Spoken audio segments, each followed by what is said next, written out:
come in, have a seat, kick back and relax, cause it's that time of the week. How's your day? Was it great? Well, it'll get better with Otalku Cafe.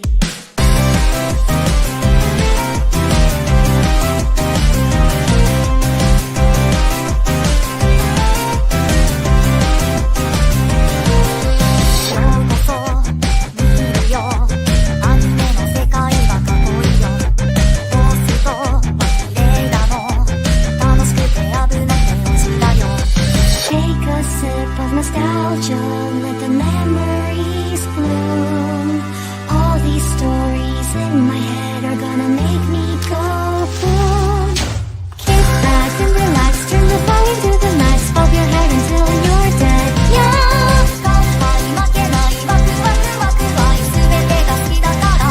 Yeah! Kick back and relax, turn the volume to the max, bob your head until you're dead. Yeah!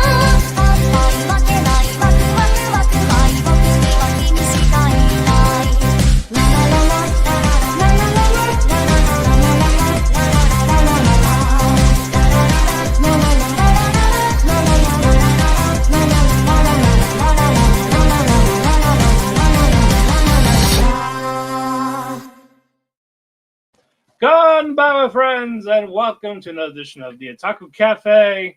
The OG crew is here after a few weeks of missing each other. Every week I live my life, but because I live my life, I'm perpetually behind. Especially because I have the most anime that I've had probably ever in my existence of being on this podcast. Yeah, this is the most I've had in a while. We'll get to all that and more. Anyway, I am co-CEO and your head chef, Matt, and to join me, my other co-CEO, Ethan. What's going on? Barely the co-CEO, just as my title says. Yeah. I'm good. It's been a rough couple weeks at work, but things for the last week have been pretty well, so I'm good with that. And then I'm debating. I don't think I sent this to you, Matt, but I'm debating. Okay. I've experienced in my life a football game live, a basketball game live, a baseball game live. I've been to WWE and AEW live. I've been to boxing live, and I've been to UFC pay-per-views live. Okay. And there's very little that I want to experience live that I have left over. One of them is I want to experience an NHL game live, and something I'm very much considering for Saturday night because I have no plans currently Saturday. So my thought was I was going to stay home. I was going to get lit by myself. We'll watch anime until like I'm good. And then it dawned on me, I can experience something I've never experienced live that I've always liked as a child but fell off. And that is go to a NASCAR race. What race is it? The night race for the at Daytona. Okay. Pepsi 400. And I'm like, okay, well, I want to experience it. The tickets aren't that bad. The tickets so far, the most I've seen for what's left that's available is 160, which isn't the worst, right? My problem is A, I'd go alone, and B, it's Trump Nation, obviously. Car races. I wouldn't go with you. I don't, and C, well, I guess it goes with A, but it's mostly C too. I don't have a soul. I don't have a soul I can even fathom to like invite because nobody I know gives a fuck about NASCAR. Okay. So it would be a just you thing. I would literally go by myself to a NASCAR race. And like, I'm interested, like I said, in the experience because I loved it. I loved it as a kid. My favorite driver was Jeff Gordon. I had the Jeff Gordon and the Sterling Marlin #4 Kodak. I had the OG Rainbow Warrior from like 1995. I had both of those posters in my room. And I used to love watching it for the car crashes, but I was just like, oh, speeding cars. Yeah, when we had the Riverhead racetrack, sometimes when we do go, it's usually for the crashes.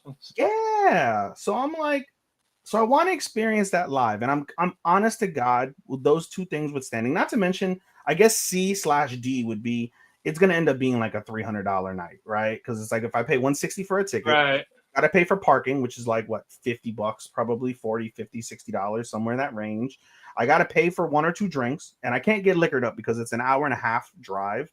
So I can't afford to get fucked up like many of those people do. Oh, then all this sounds like a, you know what, maybe next time if you could. Yeah, so it's like, oh, it can't be like a spontaneous decision. Yeah. right? And then and with that as well, like, like, okay, then I get a souvenir because I'm obviously, this is my first time going inside of Daytona International, Right. so I want to get some souvenirs and shit. So when it's all said and done, it ends up being a $300 night potentially. So I'm Yeah. like, do I do that? Do I not?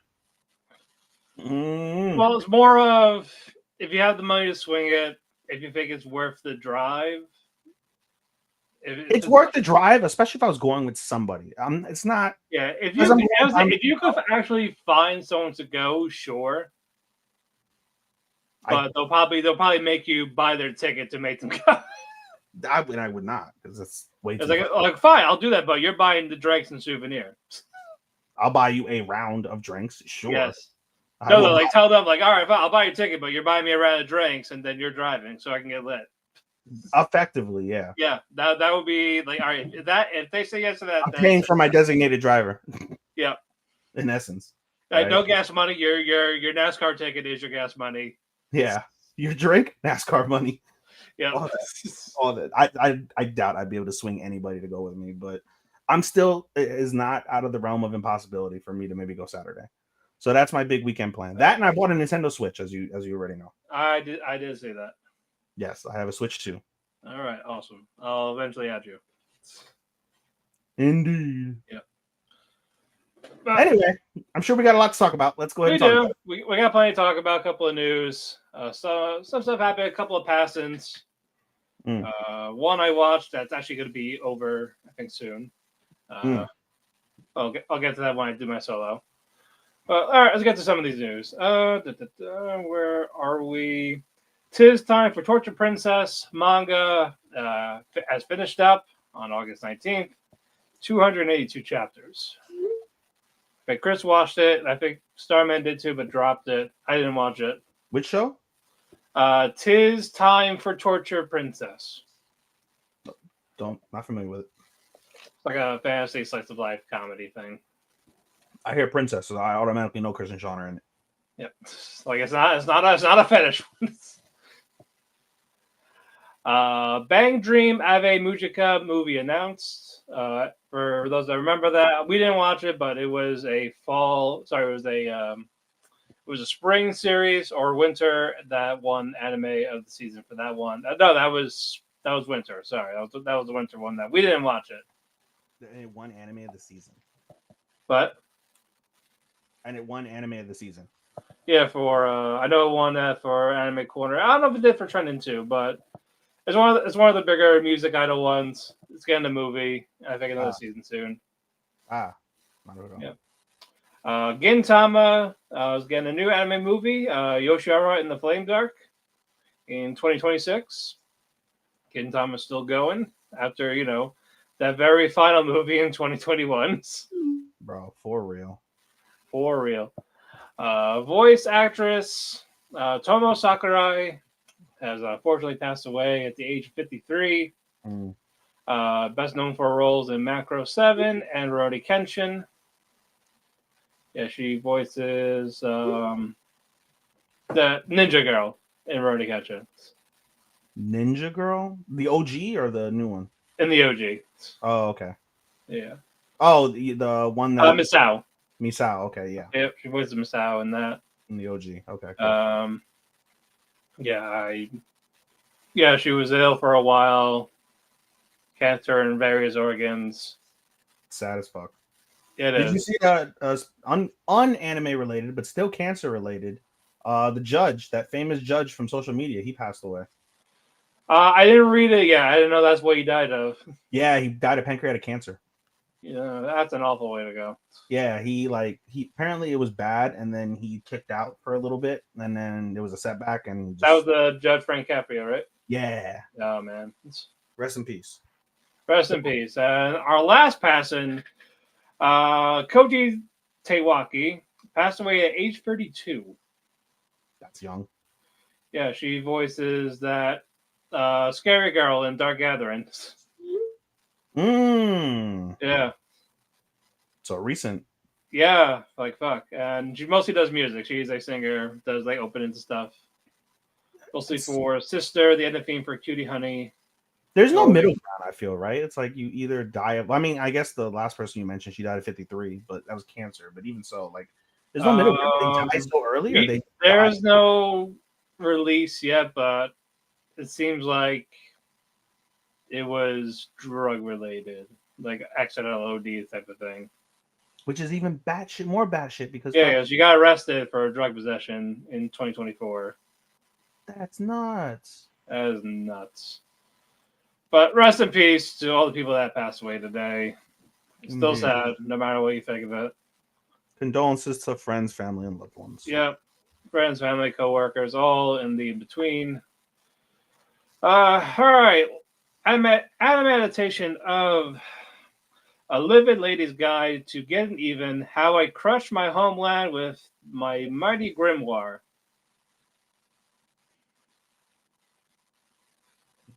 For this one, Elizabeth Leaston, the daughter of Haldoria's powerful prime minister, is a picture of a refined, noble lady and the perfect future queen. But when her fiancé publicly humiliates her, calls off their engagement, and starts spreading nasty rumors about her, Elizabeth reaches her breaking point. Why should her only friend be her loyal mate, and why should she continue to serve a country that doesn't respect her? Elizabeth concludes she won't stand it any longer and will bring down the kingdom, even if it's the last thing she does. As such, she uses her quick wit, and more importantly, her 7 magic grimoires to embark on a quest for revenge. And let her tell you, there will be hell to pay. Ooh. Maybe. So Sean is in it. It's like ominous. All right, maybe. Yeah, it sounds like a maybe. I thought you gave me the title, and I was like, "That's a no." That's a long title. Yeah, and then you read me the synopsis. So I'm like, "All right, that's a maybe." We'll see. We'll see how that lineup is. If it's weak, I can add it. I can add another. When is that again? There's no release date yet. No release date. Okay. So I'm gonna assume next year. So we're gonna say fall. No, I'm just kidding. Yeah, so say fall. The novel Bride of the Barrier Master is getting a TV anime adaptation. Long ago, Japan was protected by 5 crystal pillars. Though 18-year-old Hana Ichise was born to one of those branch families that defend the pillars using supernatural abilities, she has lived in the shadows of her brilliant twin sister Hazuki from a young age. When Hana finally awakens to powers of her own one day, however, she opts to hide them out of a desire to complete her high school education in peace. That's until Saku Ichinomiya, the arrogant yet powerful head of her family's primary branch, falls for Hana and forces her into signing a marriage contract with him. But can Hana rise to her true potential under the wing of her husband-to-be? I might be good on that. That sounds like a pass. Sekiro Shadows Die Twice, that popular video game, is getting a TV anime in 2026. Just do not give it to Adult Swim. I beg you. I don't know about this popular video game. Is there a synopsis, sir? Yes, there is. The time is Sengoku. Japan is fractured into many independent nations, entangled in ceaseless war. At the center lies Ashina, a land of sacred earth and ancient mystery. 2 decades after Sword Saint Ishin Ashina reclaimed the region, in a brutal coup, a new threat emerges from within: the Interior Ministry. Desperate to protect his homeland, Ishin's grandson, Genshiro, turns to forbidden powers. The only hope lies in a kidnapped boy, the divine heir, and his silent protector, a loyal shinobi known only as Sekiro.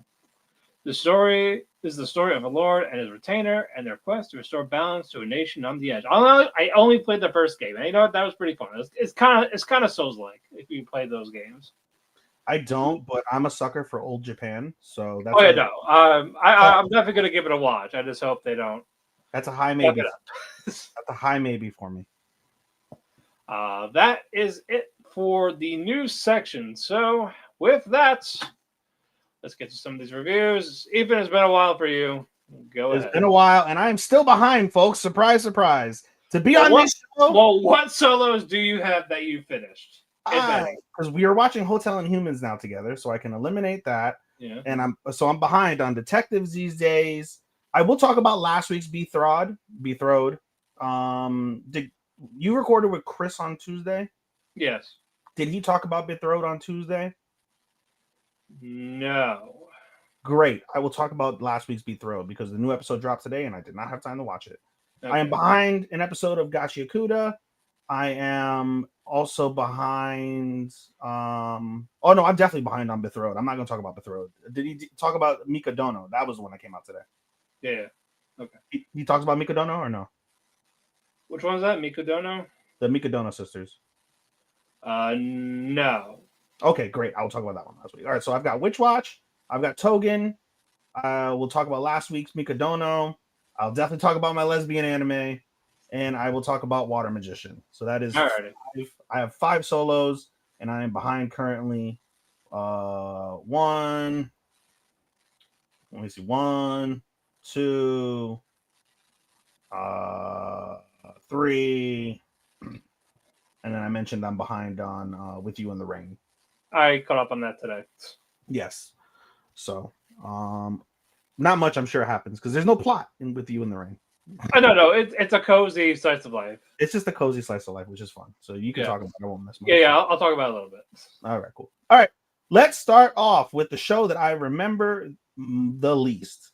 I will talk about Witch Watch because it was a cute episode. It definitely was a cute episode, no doubt.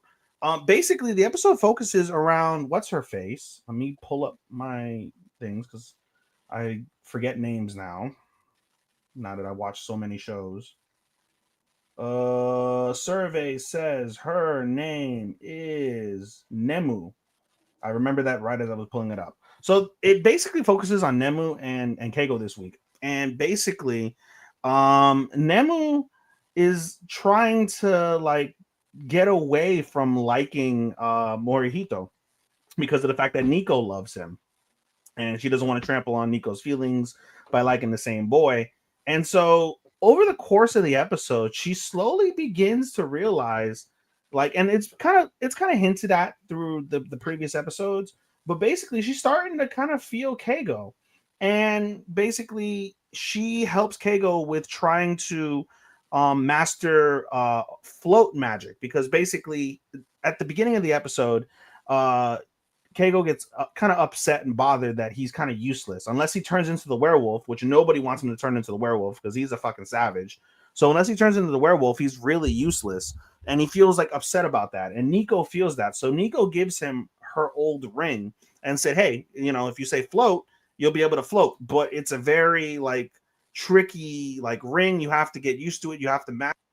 Because if not, then you're just gonna fucking zigzag all over the place. You're gonna crash into shit or worse. So he spends his best trying to figure it out. And then Nemu comes along, and Nemu ends up helping him out a tiny bit, and she shows him how to do it. And then she gets kind of disturbed by basically something. She gets disturbed by the fact that she's helping Keigo out, and her mother at the time like is a strict woman who explicitly forbade her from helping anybody with her magic. So she's the complete opposite of Nico, where Nico goes around, loves flaunting her magic and helping people with her magic. Nemu was exclusively told, don't do it. Don't let anybody know you're a witch. You don't help nobody. You don't do anything with your magic unless it's for yourself, for your own benefit.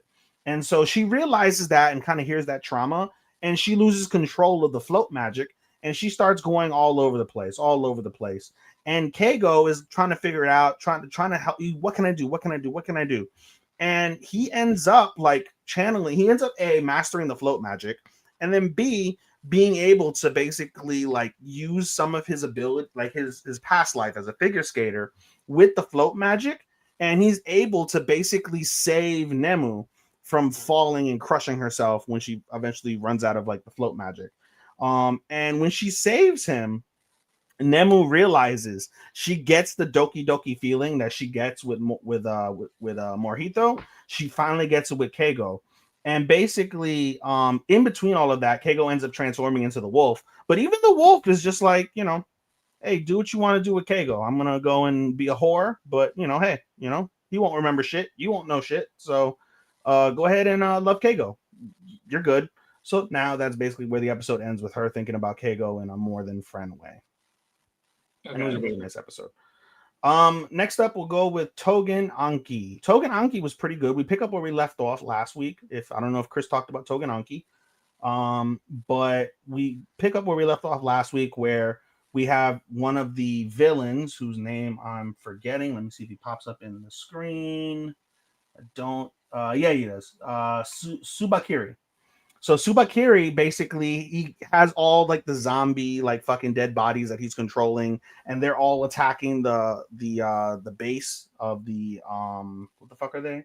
The Oni base. Right. So they're attacking the Oni base, and basically in order to kill these zombies, you have to destroy the brain, right? Because they're fucking zombies. So what's it called? So the doctor that's there takes two scalpels and fucking stabs this fucking this woman or this man rather in the fucking head with the scalpels, Jesus Christ. and he dies. And then earlier we find out like in a scene that's off of the show, but they flash back to it. The sensei gives the main character, uh, what's it called, Ichinose, gives him a fucking a Glock, and he's like, "Hey, it's the bullets are infused with your blood, so they hit more powerful than bullets. Use it if you absolutely need to." And he just starts fucking going bananas, just shooting all these fucking zombies in the head, making all this fucking mess. And he's directing the rest of his classmates, like, "Take out the brain, take out the brain." So then all the classmates come together and fucking they take out the brains of all these zombies, and they manage to successfully evacuate all of the wounded patients from the hospital like base area to a different location in the base. And there's a bunch of dead zombies brains everywhere on the in the fucking patient room. Right. And so that's that. Everybody's good from that perspective. We turn back to Subakiri, and Subakiri manages to kill the like innkeeper for where the base is secretly located and finds the entrance to the base.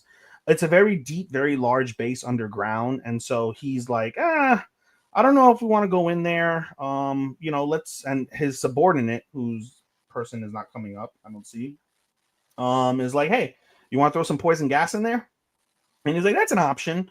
And then as he's going in there, he gets a call from somebody from the Momotaro base and was like, look for Shiki Ichinose.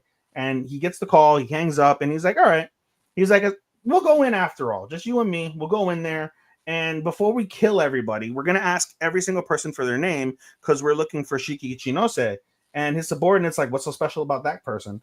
And they're like, oh, well, he's considered a special Oni, and I want to run like crazy experiments on him because you see in the previous episode, he turns like a dog, a wolf, and like I forget what the third animal is, like a sphinx or a ferret or some shit, and turns it into this like fucking human eating fucking like monster.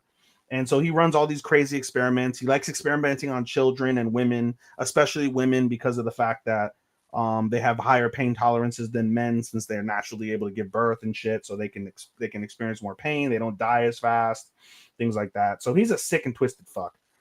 So basically, the episode ends with him about to enter the base, and they do catch it because one of his classmates has a support like blood quirk thing that basically you're able to see like every living being in like a 5 kilometer like vicinity, and he's even able to determine who's Momotaro and who's Oni. He just can't gauge power level yet. His quirk isn't like advanced enough, or I should say quirk. I should say blood release. His blood release isn't advanced enough yet to pull like to see power levels, but he does pick up on the fact that there's an intruder above the base. So we'll see how that progresses when the next episode drops. I believe it drops tomorrow or Friday as we record. So that was pretty solid. Moving on, next episode is going to be we'll go with Mikadono. Last week's episode of Mikadono was really kind of cute, I would say, from that perspective. Okay. Basically the episode kind of follows you and Nico. Nico basically gets recruited by her like I guess I wouldn't say sensei, by her senpai. She gets recruited by her senpai to join his school because of the fact that his school is like the number one ranked school in karate, and like he's an incredible like number one like high school champion in karate who's going to go to the Olympics. And he sees Nico's latent talent and trained with him, and they were like childhood friends, and he wants her to join. In the process, he like disparages the entire fucking school and was like, you're training with nobodies, this is why you're not advancing. And I spoke to your father, and he's okay with me taking you to my school. And of course, the father is an asshole who only cares about results and making his like kids like the absolute best at everything. Doesn't care about their feelings or anything of the sort. Don't know if Chris has talked about that, but yeah, the father is a fucking dickless fuck. And only uses his children for vehicles to glory, not to anything else. And at first, her teammates are like, "That's fucked up. We helped them," but then they slowly realize, like, "Oh shit, we all are trash, and we just hold her back, right?" And so they are accepting of that. But the one person who's not accepting of that is you, and you basically sticks his foot in his mouth. And again, he's not good at anything. He's not good at academics. He's not good at acting like his mother was. He's not good at athletics. So he just sucks. But he sticks his foot in his mouth and he's like, I don't want you to take away Nico, what's it called? Nico, I'm going to challenge you, the karate champion, to a one-on-one match. And the karate champion doesn't know that you is trash at anything. He's just like, oh, you're a challenger. Like, okay, you're the son of a prodigy. You know, you may be good. I'll take you on for your challenge though. Winner gets to take Nico. And so basically he starts training and he sucks. He just sucks at everything. He can't do shit. And in between the training though, basically there's two things that happen. One, the teammates come around. They're like, listen, we're okay if you go, but we don't want to let you go. We want to stay with you. Just know we want to stay with you. And Nico herself is very hesitant. She remarks in the episode, the old her would have jumped at the opportunity and done it in a heartbeat. But the new her is thinking about what the things that have transpired recently. She loves the dynamic with her sisters now. She feels closer to her sisters for the first time. And she loves the support that you get. And she, of course, has a low-key crush that she hasn't admitted because all the girls are tsundere as fuck when it comes to you. So, you know, she's hesitant about that. And as they're training, the episode basically ends with them training. And you basically says like, hey, you know, I built in something in the challenge. And you see a shot of the karate guy reading the fucking challenge. And it says, I challenge you to a duel. However, P.S., you're not allowed to use your dominant hand or your dominant foot. So he's going to challenge the karate champion who's going to be one-legged in the contest. And the karate man already accepted it. So, and Nico's like, have you no shame? And you is like, I flushed my shame down the toilet years ago. I have none. So, yeah. So basically they're going to be training. And then the next episode, which I assume happens today, is going to follow, or sorry, did release today, is going to follow up on that. Okay. Moving on, I'm saving Your Freaking Lover for last. We'll go with Water Magician. Water Magician, before I go into what happened this week, because it's fairly short, I would say. Let me look it up again to be sure. Magician. First off, Water Magician was delayed a week for some random fucking reason out of the blue. No idea why it was delayed a week, but it was delayed a week. Second off, Water Magician is weird because up until the very end of the episode, it's one of those shows where they don't lean into what makes the show best, and that is Rio, the main character, being OP as fuck. They don't show him doing much battles. They don't show him doing much progression. They don't show him saving people. And I think that's what many of the viewers, at least in our anime group, they want to see more of. That's why I'm still watching the show, because I want to see him like show out and show the world like, hey, I'm OP as a motherfucker, and everyone celebrate that. Everything else that's auxiliary to that doesn't matter, or it's kind of just whatever. It's very bland. You're only hanging on hope for Rio showing out and fucking showing everybody his powers, but they're slow burning the fuck out of that. So it's one of those where like the premise of Rio as a great MC is there, and then everything else is just bland as fuck. So I'm pretty confident this won't make my 13. I just wanted to point that out there before I get started with what happened this week, because I don't know if Chris talks about Water Magician. He mentioned it briefly in the chat today, but okay.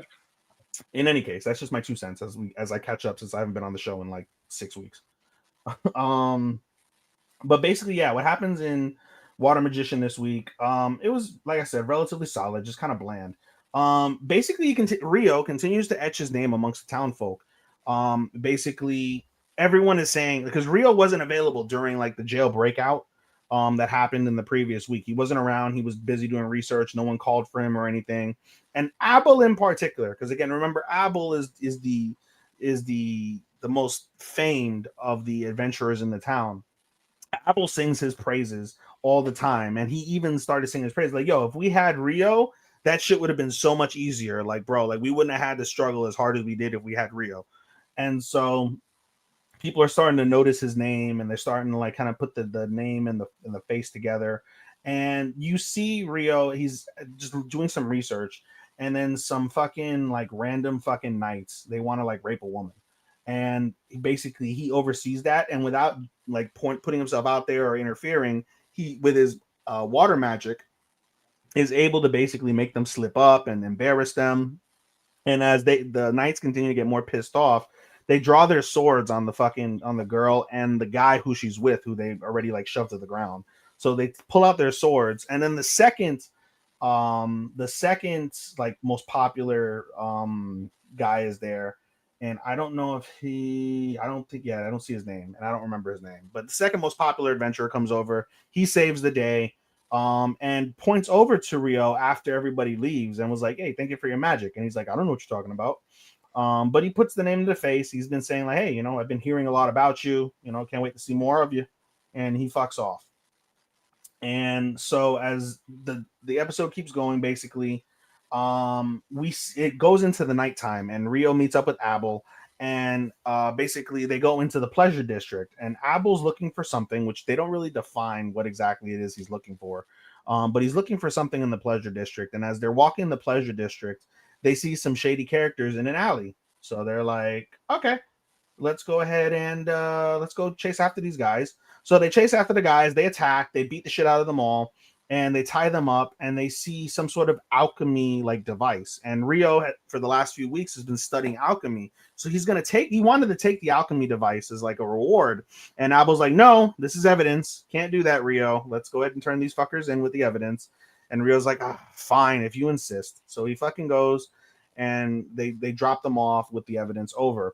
At the same time this is happening, we see our second popular adventurer, right? And he's with his like assistant too. And basically the knights managed to corral him like in like a sewer, and they're gonna attack him. And as soon as they're about to attack, his assistant comes and fucking shoots poison darts at each of their necks, and they're all paralyzed. And they managed to all be grouped up in like a singular like little circle. And as they're paralyzed, not able to move, this bitch lights them all on fire and kills them, just incinerates them. Nothing left but a footprint of where they were at. So that's pretty badass, and he's more sinister clearly than Abel is. Also earlier in the episode, Abel basically told his party, after Rio ended up like helping some random fucking girl deliver a message, like, hey, if you guys ever have to fight Rio, give up. Rio is more powerful than everybody, and he can kill you. I don't think he would kill you though, because knowing him, his temperament isn't like that. So he wouldn't kill you. Just give yourself up, and we'll figure it out from there. But he won't kill you. Just never fight him, because you will lose, and you may die because he's that OP. So he establishes that amongst his group as well. But basically the rest of the episode kind of focuses on where the arc is going to go. After some government drama with because they closed the dungeon down after the dungeon break, and after some drama, the capital sends some fucking researchers there, and the head of the guild gets pissed off, but they strike a deal basically for the researchers to come through, and they'll use the adventurers for protection, but they have to give up some rights or some money or some shit or another. Basically they negotiate the deal. So then they send Abel and his team, and they send like another party in there. And then you have the researchers, and they're going through the dungeon. They're not finding anything. And then eventually the researchers find this black door. And this black door was teased in at the end of, I believe, episode 4. Like, like a monster, like ha ha ha ha ha. And they show the black door, and then it cuts to the credits, to the ED. So they find the black door, and they set up some research equipment, and they're like, okay, let's test this portal. They call it the portal. Let's test this portal. And they put the like instrument, it kind of looks like a sonar gun. They put the sonar gun to the hole, and as soon as they touch the door, everybody in the dungeon disappears. They all get teleported, just gone. Right. And that's where the episode ends. Everybody just fucking disappears. So it'll be interesting to see, because Rio wasn't in that dungeon. So Rio's gonna probably have to find these fuckers. Right. Okay, and that's that one. And then my last one, my favorite one of my tops of the season. There's no freaking way I'll be your lover unless. My lesbian anime. Matt, I wish you were watching this. I know. I should have. Have you been hearing good things about this show? I've been hearing a good amount. I'm enjoying the fuck out of it. I'm enjoying the absolute hell out of it. But episode 6 is pretty solid and sexy, I will say. Or is it episode 7 now? Which one is it? I think it's episode 7. Let me look. Yeah, episode 7. Episode 7 was pretty solid. There's more sexual tension basically between Renako and Satsuki after the previous week they kissed. And so now when they like just brush against each other, they look at each other, they can't look at each other in the eye. When they brush against each other, they kind of like they flinch. Like, you know, they understand like the gravity of what the kiss means and things like that. So there's a lot of tension between them. It's not a hentai, no. Huh? No, I'm answering Jeff's question. Like, no, it's not a hentai. It's not a hentai, no. Yeah, so throughout this, right, Ajisai is who's one of their friends, is starting to feel more lonely, to be honest. She wants to hang out, especially with Renako, and she's like, hey Renako, do you have plans? And she's like, no, I don't think so. And then Sasuke's like, come on, we're leaving. And she's like, oh, I'm sorry, I do have plans, I gotta go. And Renako, like throughout the episode, like she feels kind of bummed because she wants to be with Renako, wants to hang out with her. She wants to you know, just like hang out. She calls her like in the middle of the episode just to talk and have conversation. Like, and she wants to see her and things like that. She wants to see her during summer break and they hang out and things. So either A, Renako is really like, or not Renako, Ajisai is really lonely and really appreciates her. But I'm willing to bet it's the latter, which I'm not exactly 100% thrilled about, is that basically Renako unintentionally is building a fucking harem of the entire friend group wanting to be with her. So that may be where the show is heading with that piece. But the main piece, the main focus of it is basically Mai and Satsuki. Mai decides like, hey, and this is enough. Enough is enough. I'm going to speak to Satsuki. We're going to clear the air. And so she basically gathers her, Satsuki, and Renako. They go to Mai's house and they sit down and they have like a candid talk, basically. And they end up like going back and forth and fucking insulting each other and showing and all this shit. Satsuki shows Mai the picture of her, of them kissing, of her and Renako kissing. And Mai is upset. She's like, how can you cheat on me? And Renako's like, listen, in the previous episode, you told me just to follow her whim. You told me to just do what she wants, get it over with so we can be friends and things like that. And she's like, oh, you were testing me. Like, I knew you wouldn't cheat on me if you didn't have a reason to cheat on me. She's like, I didn't cheat on you because we're not together in the first place. What the fuck? We're not together. And so they continue to go back and forth. And basically, by the end of this whole back and forth spiel, they end up agreeing to a three-way contest. The three-way sure. Yeah, a three-way dance. They're doing a three-way dance. The three-way dance is basically if Mai wins, she gets to claim Renako as her girl. If Satsuki wins, she gets to claim Renako as her girl. And if Renako wins, she doesn't want to be anybody's fucking girlfriend. She just wants to be friends with them all. Everyone gives up on their romantic aspirations of her. We're just friends. So they all agree. And at first they were like, okay, we'll do it based off of our test scores. And Mai and Satsuki are like number 1 and number 2 in their class. And Renako is just kind of dumb. She's like down in like the bottom of the mid. And she's like, no, we're not doing test scores because I would definitely lose. She's like, we're doing this on my terms since 2 of the 3 of you are fighting for me anyway. So I should dictate who wins what if you manage to beat me. And they're like, okay, well, what do you want to do? And she's like, first person shooter. We're playing Call of Duty. Basically. And so it's agreed upon. They're going to play video games, first person shooter, best score wins the challenge. The next day, what's it called? Renako is talking to Ajisai on the phone while she's playing her game. And Satsuki basically comes over and was like, you know, just came in casual, whatever. And then when the door closes, after her sister closes the door, Satsuki comes over and just makes out with Renako, just kisses her. And Renako is like taken aback. She's like, what the hell? And then she's like, I just wanted to confirm these feelings. Because in the blowout that they had between Mai and Satsuki, they were basically like, I love her. I'm gonna marry her. Well, I'm gonna marry her. So they're basically like confessing like all this shit with like life plans and shit with her. And Renako's like, dude, I'm not even with anybody. Why the fuck are you guys making up my life? This is so stupid. But she's like, I just wanted to confirm the feelings. And she's like, well, did you confirm them? And Satsuki's like, I don't know. I said those things yesterday, kind of in the heat of the moment. I don't know whether you and I would actually work out with marriage in mind, but I do like you. I know that much, and it feels good to kiss you. And so she's like, okay then. And so Sasuke sits down, and she's like, hey, do you mind if you teach me how to play the game so I can beat Mai? Not so I can beat you, her, Renako, so she can beat Mai in particular. And Renako agrees. And as they're playing the game, Renako realizes, she's like, I don't know why I agreed to this. I'm helping the enemy fucking get better. This is dumb. I'm dumb. And they play video games though, and Renako, that's all Renako wants. Renako just wants girls that she can hang out with and talk and play video games with and have a good time. So she enjoys herself, has a good time, things like that. And the episode ends with Sasuke saying like, hey, I'm spending the night. And Renako's like, what? And she's like, yeah, I'm gonna spend the night. She's like, when I play video games with myself, I get nowhere. At least if I'm with somebody and you're teaching me and I'm hanging out with you, I'll get better. And she's like, do you have a problem with that? And Renako in her mind is like, yes, I have a problem with that. We've kissed, we've seen each other naked, and you're spending the night, and we're doing the one thing that I love to do most is play video games all night during the summer. Yes, there's a problem. Cue scene. So I'm enjoying the shit out of this. I'm telling you. I'm really enjoying. This is probably one of the absolute best Yuris I've seen. Honest to God, I haven't seen too many, but this is up there. But from like what you have seen, though. Okay. From what I have seen, this is way up there, bro.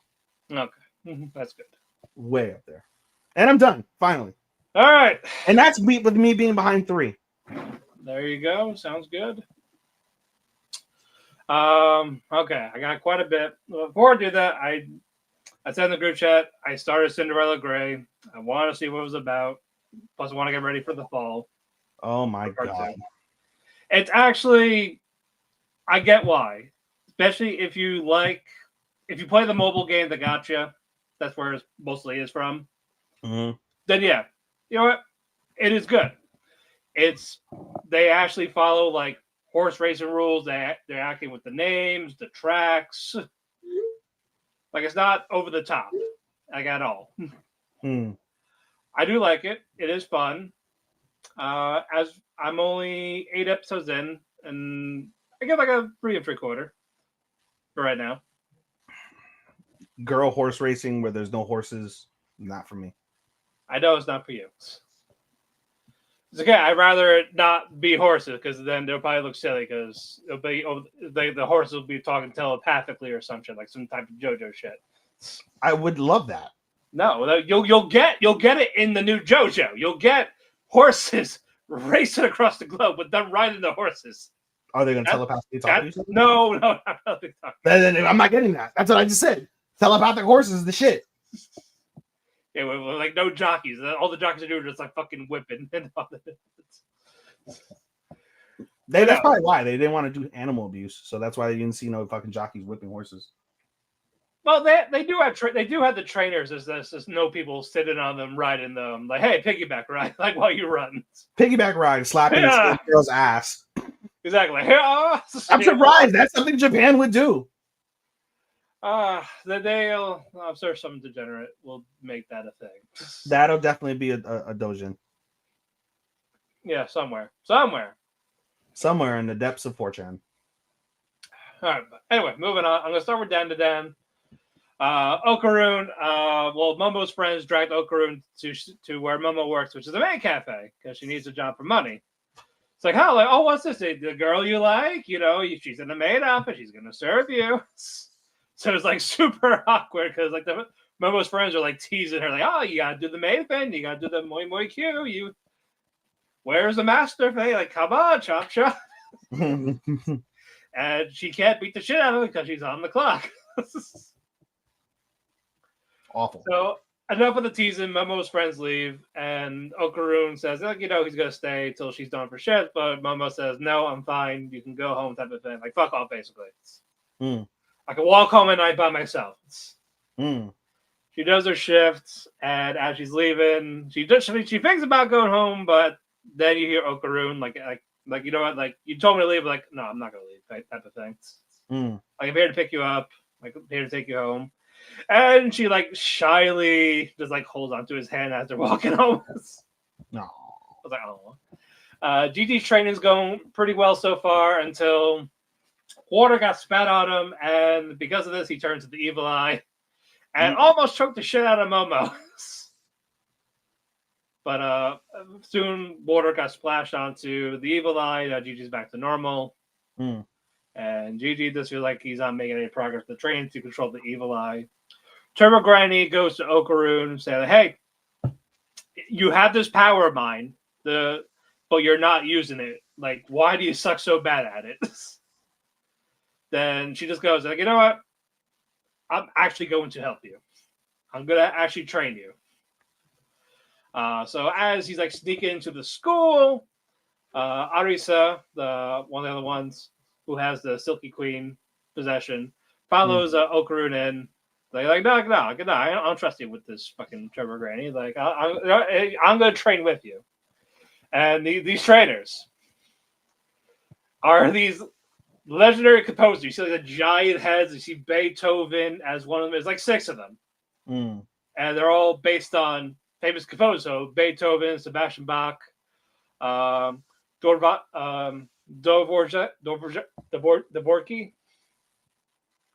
It's Czech. I can't pronounce it fully. Leonard Bernstein, Wolfgang Amadeus. Isn't Dvorak a fucking Dvorak? Isn't that like a composer? Yeah, these are all composers. Ah, fuck. Okay. Yes. Yeah, Dvorak. Thank you. Yeah, Dvorak, Bernstein, Amadeus Mozart, and Franz Schubert. So they're all going to train Okaru in tomorrow's episode. Jeez Louise. I can't wait for that. I guess. Moving on. Sakamoto days, after the intensity of last week's episode, slowly calming down. So the assassin department, they need new recruits because, 75% of them got wiped out in the last episode. That makes sense. Yep. So basically, Sakamoto, even though he's been in there before, he's already like graduated like years ago, but they don't recognize him as the fat guy. So him and Shin are actually on the plane with all these assassins. And they're like, and basically like, okay, like they're all calm. That's just like, all right, so the test is going to be on this plane right now. You got to find the bullet with like the certain numbers on it. If you find it, you pass. One of these people in this plane have it, or like few of them. So you got to find it. Either you kill them, or you just beat them up and take it. And you got fucking Sakamoto. He's just hanging out there. And who's that? We got a new girl, Akira. She's new. She wants to be an assassin. She doesn't know how to use a gun. Like she's like nervous about it, and she thinks Shin and Sakamoto are like complete newbies. Like because everyone thinks they're newbies because they never seen them before. Right. And fucking Sakamoto's weapon was a fucking pen, and Beast knocks out like 3 of them with the ball point of it, like at the clicking part where you click. Like, like, wow, this is a good pen. It's like, what the fuck? And fucking that camera's like, what? What is happening? Yes. Like, I don't want to kill you, but I'm rooting for you. Go. Somebody. Yeah, basically.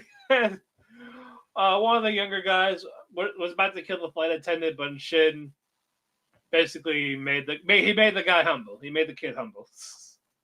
So that was where the cliffhanger for that one is. Like, all right, cool. Well, all right. Alrighty. Ruri Rocks. Next one, fun one. We finally get Seto, the next girl that's going to be involved with this. Turns out she was very into mineralogy as a kid. But one day she overheard her dad saying, "This is stupid," because she keeps like giving like rocks, like, "Hey, I found this. Here you go." They're, like all like really nice ones. They're really nice. Wait, meteorology is the weather. Sorry, mineralogy. Thank you. Mineralogy. Okay. Yeah, mineralogy. Okay. I was like, wait. You're talking about rocks. rocks. I got mixed up for a second. Okay. Yeah. Sure. Mineralogy. Okay. You got it. Yeah, she was showing her dad all these rocks she found, like very pretty, nice, shiny. And as she's about to give the dad another one, she overhears like, "These are stupid. Like this, it's a fun hobby. She's not going to get a career out of it." Mm-hmm. So this made Saito not want to focus on minerals. She kept it to herself, type of thing. So one day she sees Ruri, Imari, and Nagi looking around the beach, and they were looking because Ruri thought she found sapphire in the beach, but no, it's sea glass. And everyone keeps telling her it's sea glass. It's just sea glass. There's nothing like, but you know what? We'll find more. You see how we find like how old it is, type of thing. Like, I think it was Imari that's like doing her own separate research, type of thing. Like, like I can learn more about this. So we're gonna find some at the beach. Seto sees them all doing this, and she eventually joins, and has made her get her love for mineralogy again. And they ask like, "Hey, you guys think it's stupid?" Like, no, not that go. Like, I'm a student. Nagi, it's like a pro at it. Rui's learning. Like, do what you love, basically. So she's going to accompany them whenever they look for new minerals and stuff like that. Mm-hmm. So nice for that. Hanako-kun. From last week, Hanako, because someone got sacrificed in the spirit world, Akane. So the word between apparitions and humans they're separated. So apparitions are no longer in the living world. That includes Hanako. Mm-hmm. Hanako, all the seven wonders. So it says Yashiro, Ko's brother, Akane, and basically Akane wants to get Aoi back because they finally started to like confess their feelings towards one another, and she got sacrificed to like make them all separated. So they're trying to get away, basically trying to get away to get him back. So they're making their plan, they're making their moves. Mm. Ko and Nene need to find more about Mitsuba, so they go to, because Mitsuba's dead. So they go to like the mother type of thing. Like, hey, we're friends of them. Because they had to look for like a certain thing that Mitsuba held cherished. It was a photograph because he didn't take photography, but we didn't really see the photo yet. So we're gonna find out what that is in the next episode.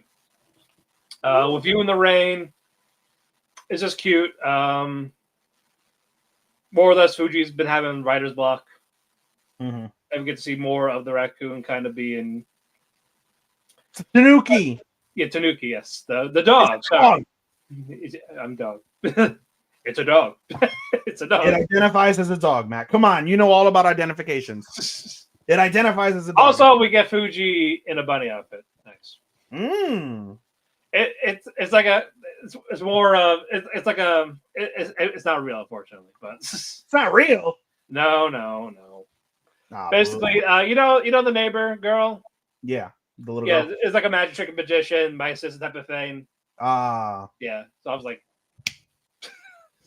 I'm only 2 episodes behind, so I've been enjoying. It's really just slow, easy. That's why I chose this over Solo Camp. If I didn't I'm not a fan of Solo Camp. You're not a fan of Solo Camp? It's just okay. I'm like, how far are you caught up on Solo Camp or no? I'm like 2 behind. You're 2 behind. I stopped after episode 2. So yeah. How has it been? I only finished 4 episodes. Okay, well, how were the other 2 episodes? It's okay. We get to see more of the guy's friend. He actually had a friend. He has a friend. He says he's not friends with the guy, but the other guy's like, dude, we're totally friends. Like, I'm the one that tells you about Gambit. Fair. And the girl is like, no, and she's kind of thirsty for this old man. So this is where I think for a Solo Camp, if we divert for 2 seconds, this is where I wish Solo Camp that should be okay. Like, you need the love story, I think, for Solo Camp. There is an age gap, but they're both yes and no. There's an age gap, but they're both legal. He's 34. I know. Like, I just you could have done platonic. You could have done without it. Like you could have done like a platonic thing. You didn't need it, but it's like, I guess is where we're going. They could have built in like small trauma. Like Maybe something they like as to like why he can't by himself type of thing. Yeah, maybe Why can't he walk- does? Yeah, but they don't do any of that. No, it's just I hate people. I love Yeah. you. I was like, I make you food. Here's beer can chicken. Like, all right, you can stay. Beer can chicken. I'll You suck can your stay. dick. Who cares? Beer can chicken. Okay. Yeah, basically. But I, yeah, that's it. I feel like I should pick it up, huh? Yeah, go ahead. You can pick it up. No, I'm saying I don't think I should pick it up then. Oh, probably not. Okay, so I'm good with just that's it. Yeah, That was- if I do watch more eventually, I'll let you know if it gets better or not. How about that? okay, I will wait. I'm like very slow on it, no rush. I will wait on your opinion if. All right, you want me give me like 3 more episodes, and I'll let you know. to. Okay. No, and Shirley, because they've been off for 2 weeks. They come back this Saturday.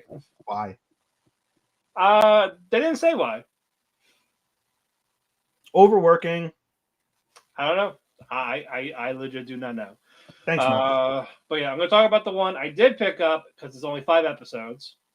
Let's Go Karaoke. It's basically Yakuza karaoke. It's comedy. A comedy, and I did need the music one, and I saw that was only 5 episodes. Like, all right, cool, all right. I was looking at that yesterday when I made my preliminary 13 and filled out a couple awards. Yeah, I filled out the obvious awards. The only ones I did not have were original and music. Like I can't leave 2 blank. So do I have original? If you do watch Bullet, yes. That's the only one. Yeah, I do not. So no originals for me, and then I don't have a music one or I don't have a sports one. I don't think there's a sports one this season. And there's no music. All right. And this one is music. The karaoke one. Karaoke. Yeah. Basically, it's focused on Satomi. He's part of the choir, and he's losing his voice because of puberty. Like his voice is cracking, type of thing. Okay.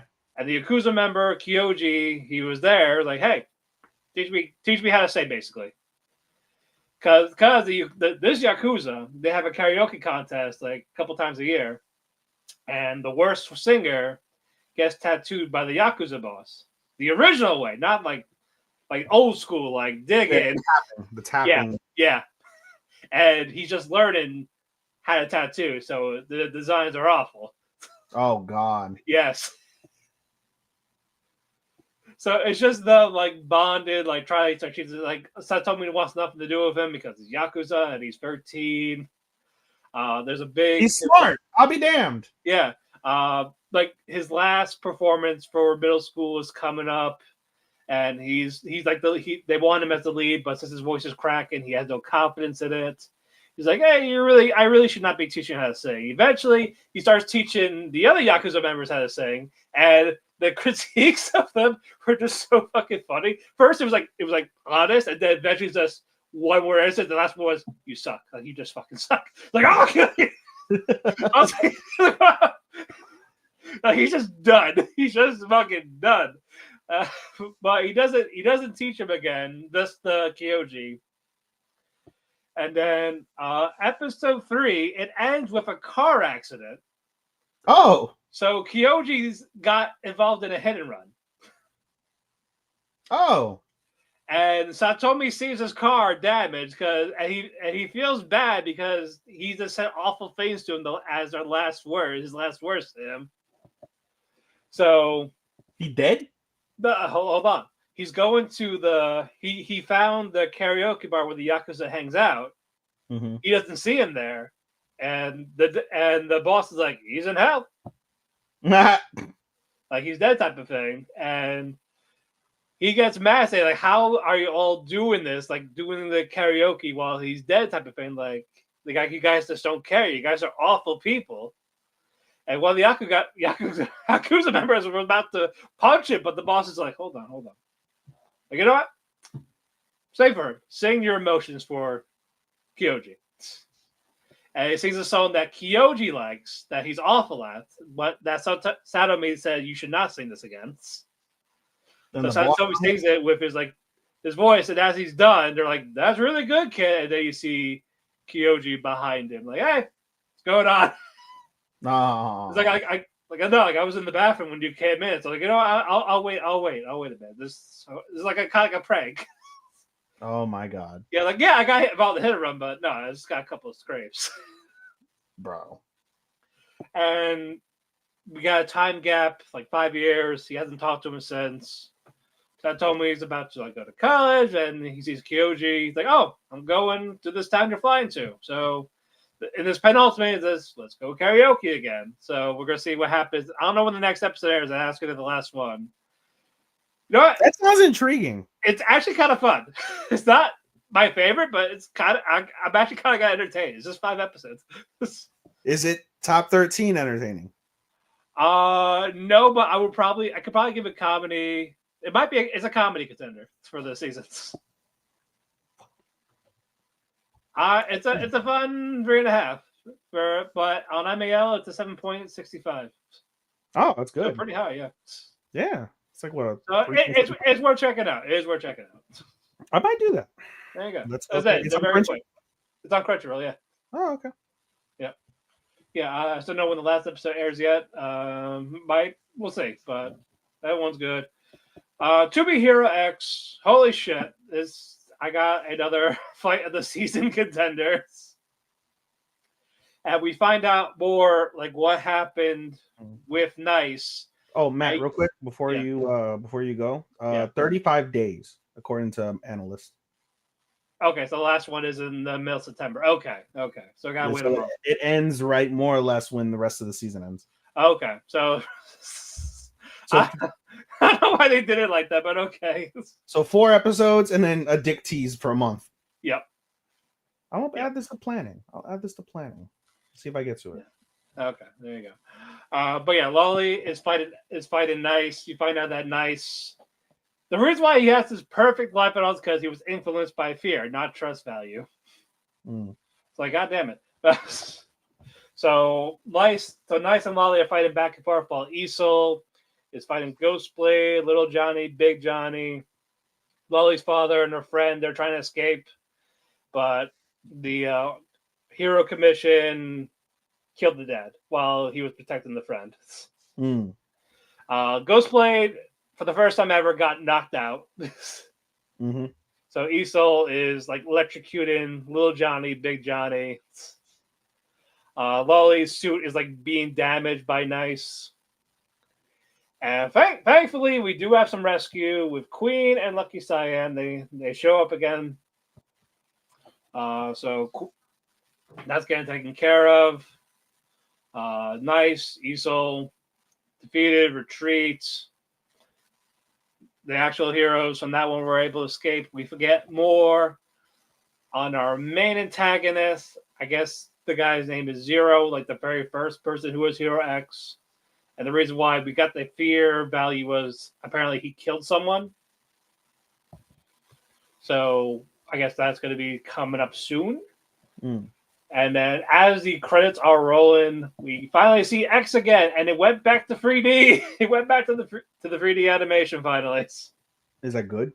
No, it's great. They do like a great job of it. Like I was wondering like what the hell happened because they only did it for the first 2 arcs. After that, it went straight to 2D. And you see like X snap his fingers, like the reality change of it to the 3D. Oh shit. Yeah, so we're gonna get him again finally, and I guess they're gonna focus on another character. I think it's Dragon Boy, and we're gonna finally see our main antagonist for these next 5 episodes. So I can't wait for that. Finally, Lord of the Mysteries. Let's see, Klein. Klein already in order to drink this clown potion to get more clues to who is like the mastermind type of thing, get new abilities. He has to become a sequence 8 Beyonder. And to do that, he needs like the approval of the higher ups. He has to drink another potion. And they're like kind of skeptical about it because it's been 2 months since he joined being a Beyonder. That's like unheard of. It takes years type of thing. So one of the higher ups shows up, starts to question Klein. Like, hey, are you lying? Like, why do you trust your comrades? Type of thing. Eventually, like, all right, he can pass. He can drink this potion. Drinks the clown potion. Gets new abilities, new strength, agility. Like all the powers from the clown that they fought in episode 3. He hasn't mastered all of them yet, but he's got that there. But that was the happy part of the first half. That's the happy part. This is where it's like shit, because they see that Neil has been acting weird lately ever since his friend got killed in the last episode. Mm. So yeah, Klein, Isaac, Dunn, Leonard, Trissy, they go to it sounds like hey, we're all going up to dinner. Want to join us type of thing. And Klein is like, no, like go away, like something's wrong. Mm. And so the captain, Donnie, like opens the doors, like, what's wrong? What's wrong, Neil? That type of thing. And like he's hiding part of his body. And you weren't here for this when I talk about it. For Beyonders, their fate is they go so mad they lose their humanity. And that was shown in the last episode with Neil's friend. Mm. Now it's happening to Neil. Because he Mm. got so obsessed with trying. He wants to resurrect his dead wife. Mm. Like, like from Fullmetal Alchemist. Like, I'm going to make a body, try to find her soul. I know how to do it. Mm-hmm. And his humanity is slowly going. And he just, like, hey, I don't want trouble. I don't want to hurt anyone. Because when they're like this, you have to kill them. Like, you're too far gone. And Klein, Leonard, all that, they're like shocked. They don't want to. And you just see Dunn like gripping his gun while Neil's like begging for his life. Like I promise, like I'll go away somewhere. I'll be secluded. I won't harm anyone. I just want to see my wife again. Like please, like he's like begging, pleading. Like some of them, they were definitely tearing up because like they know they can't do that. And then Right. Dunn just goes to the gun like I'm sorry type of thing and just shoots him. He kills Neil. Old Yeller his ass. He did. Like he had to. Like and I like Neil's like damn, can't believe he's gone. They hold a funeral service for him, and yeah, that was where the episode ends. Mm. So there we go with that. And I am done. Lord of Mysteries definitely is going to be up there for you. I already know it. I don't know where though, because everything else is also good. That's the problem with this. That is the problem. That's my takeaway. Honest to God, that's my takeaway. I'll give you my takeaway now, halfway through the show, for Okay.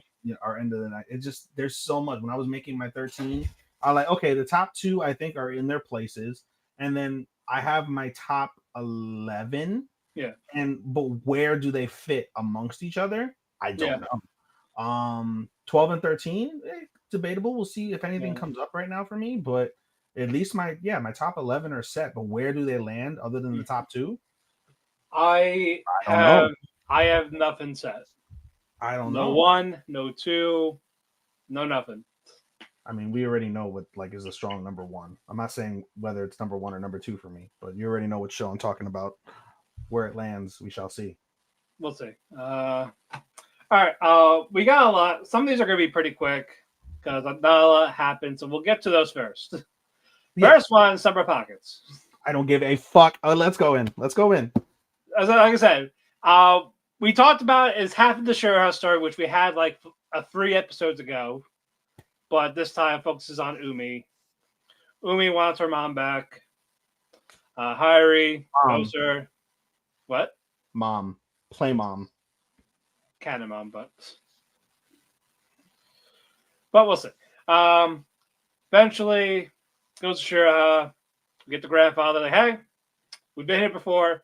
If you want my daughter, you gotta go for me. I'll wrestle underwater again. This ended quicker. This ended a lot quicker. It did. It was a lot quicker. So I was like, I don't approve. Umi, you're my grandfather. All right, you can come in the family. All right, welcome to the family. I guess the whole playing house counts. Sure. They do the thing. It's all smooth. But instead of that other girl that got caught in the boat, it's now Umi stuck in the boat. And we don't know how. How? She snuck on. I don't know. But yeah, that was where the episode ended. Good talk. I hate this show so much. I know you do. For anybody who thinks this is a clan, like, oh, this is made by the creators of Clanad, which is why I bought into the show in the first place. I got Clanad fucking tattoo on my fucking wrist now. This side, that side. I got it on my wrist. And now when you look at it, you're gonna be thinking of Summer Pockets. And I'm not. How dare you? Anybody who thinks it's like Clanad, kill yourself, please. Go jump in front of the fucking truck. We're not doing that, folks. No. Moving on before he goes on his rant. Truck coon yourself. No. I speak for myself, Ethan, not Matt or the podcast. Yeah, it's him, non-sponsored. I'm not Travis Heckle. I'm speaking for me. Oh my god! If I see him, I'm gonna punch him. You're gonna punch Travis Heckle in the face. I'm gonna punch fucking Travis if I ever go to Louisville. Do you watch 9/11 Dead? No. Okay. Oh yeah, I didn't. It was just okay. So I don't care. I don't care to review it today. I really don't.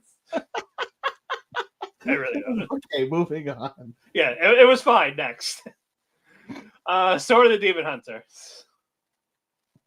I'm enjoying Sword of the Demon Hunter. The thing about it is they haven't explained where the time skip like matters. Like the time skip is like so irrelevant. Why even like focus on they it? happen like random times. Like who gives a shit? Like with the one guy, then at the play. Yeah, it's like they make sense. I could have done without it. Like it's they not make sense from that perspective, but I think it would have hit more if they like season 2 was a time skip. It called back to these. If they would have done them as callbacks, it would hit a lot more than just the sporadic times they do it because they mean nothing. That's one of the real complaints I have about Sword of Demon Hunter. All right. But only a few things happen in this one. It involves our favorite soba chef. Yes. Another passing, Matt. That's 4. Yep. He's old. Get into him. He didn't open up shop that last night.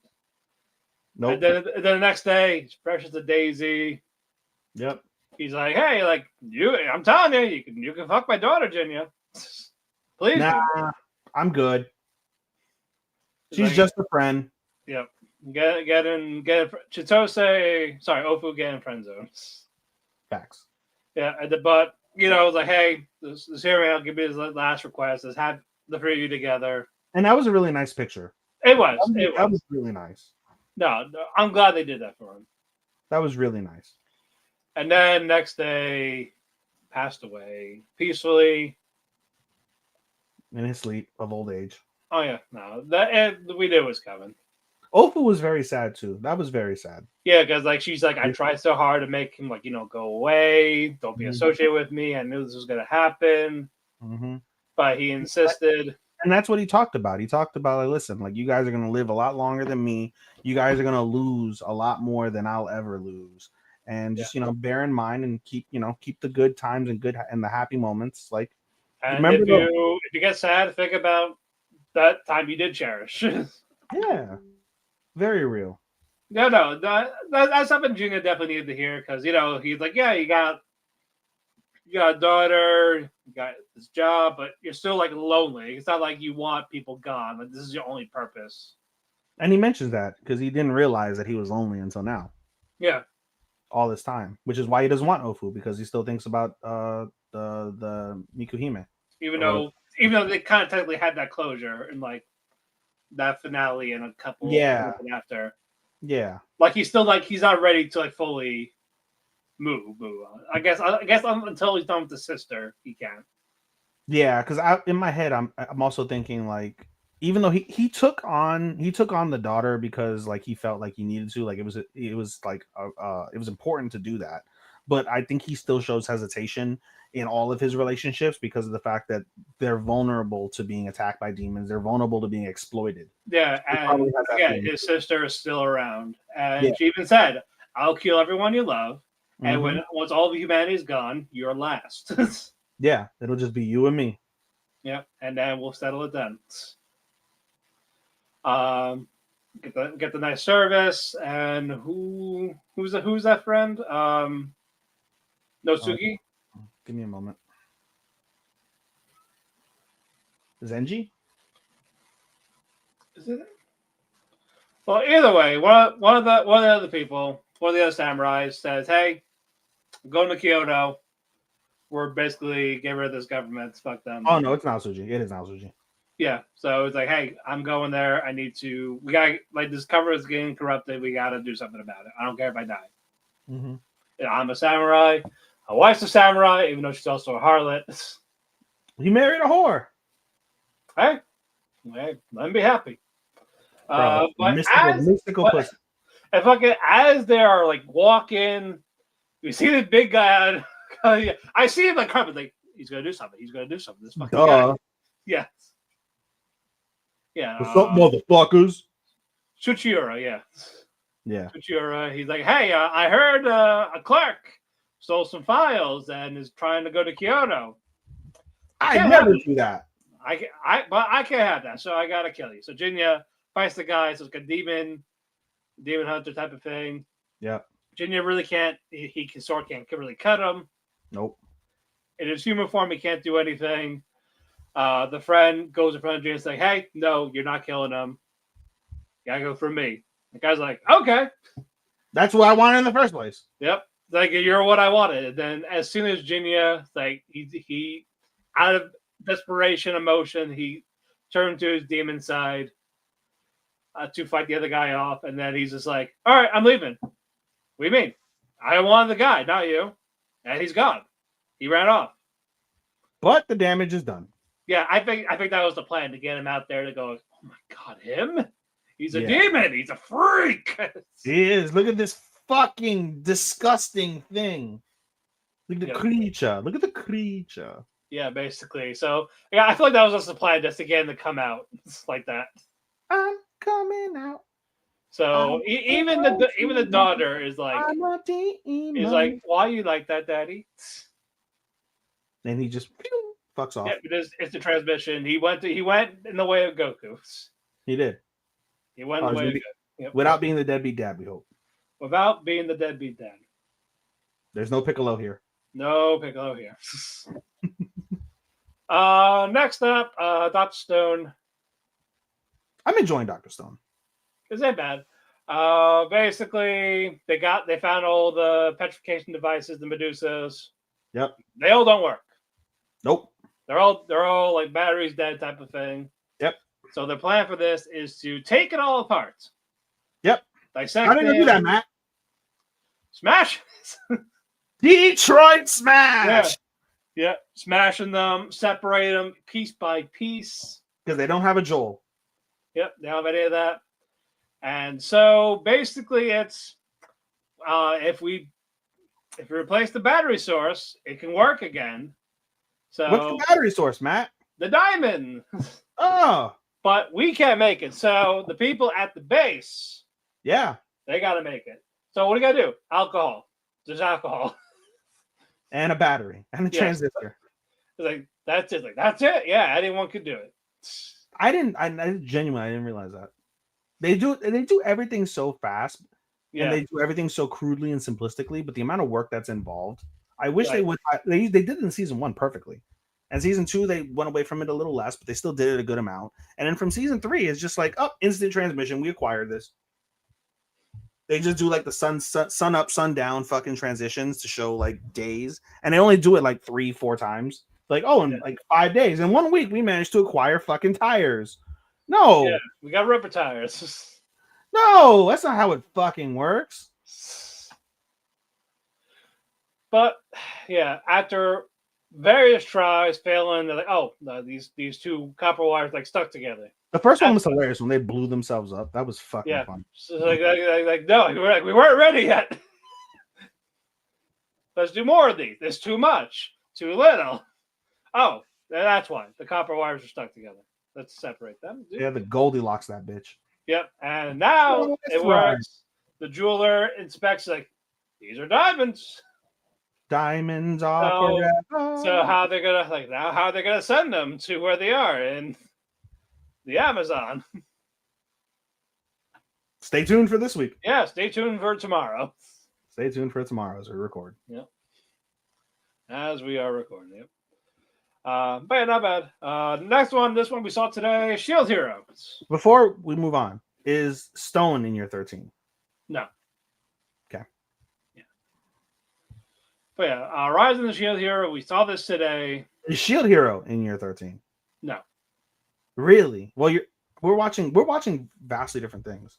I'm enjoying the hell out of this Shield Hero. No, this one is fine, but it's just This is the best Shield Hero season since 1. I can agree to that. Easy.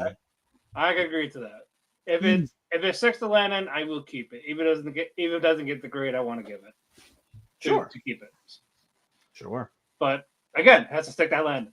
Stick it. Yep. They go to Raptalia's hometown.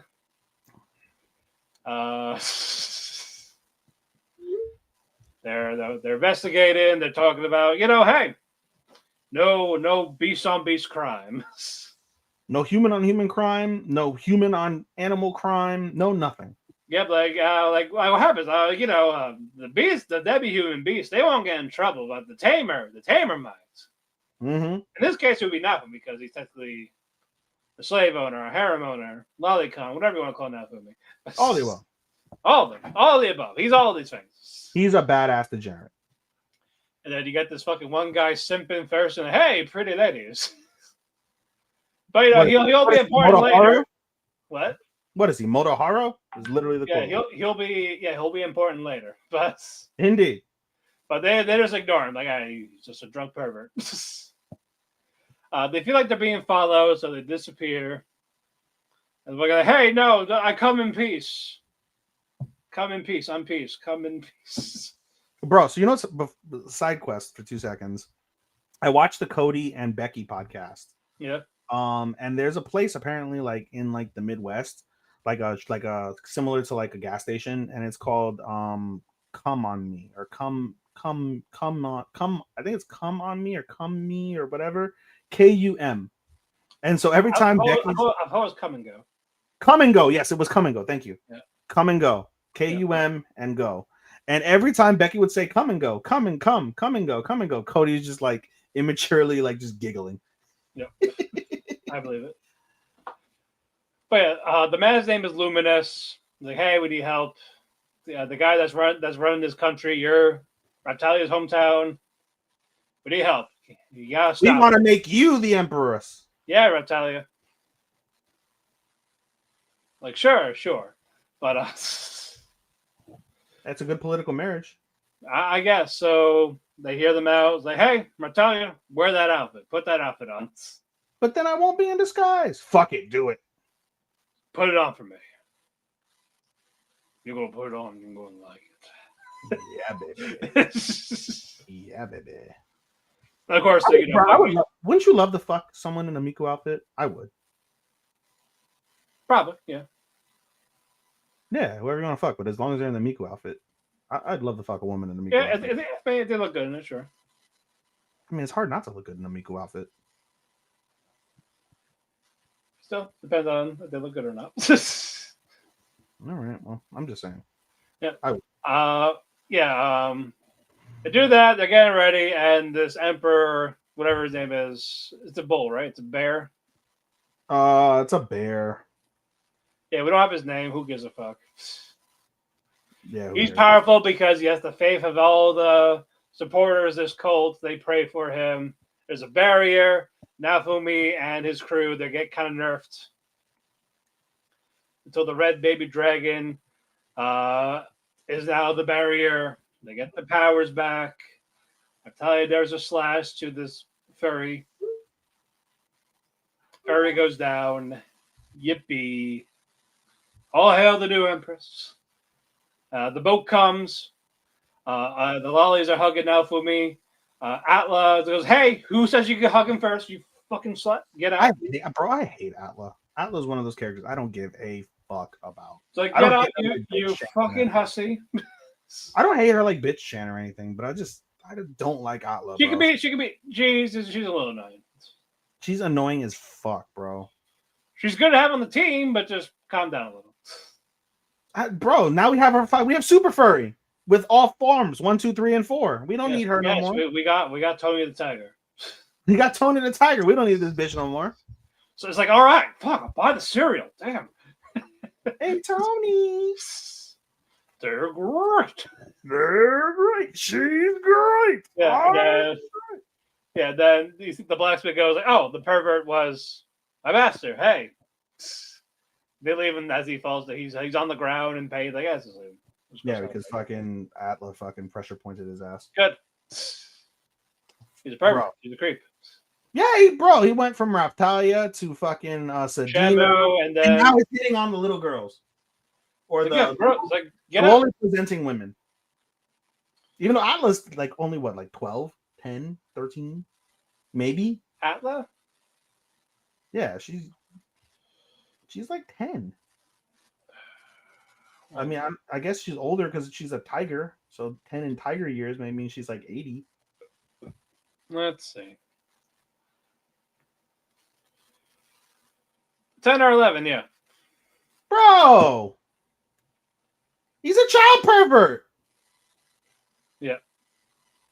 Oh my god.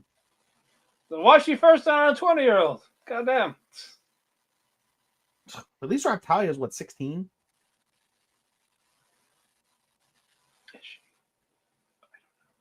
16 or 18. You're making me look up all these ages. I don't want. It's important, Matt.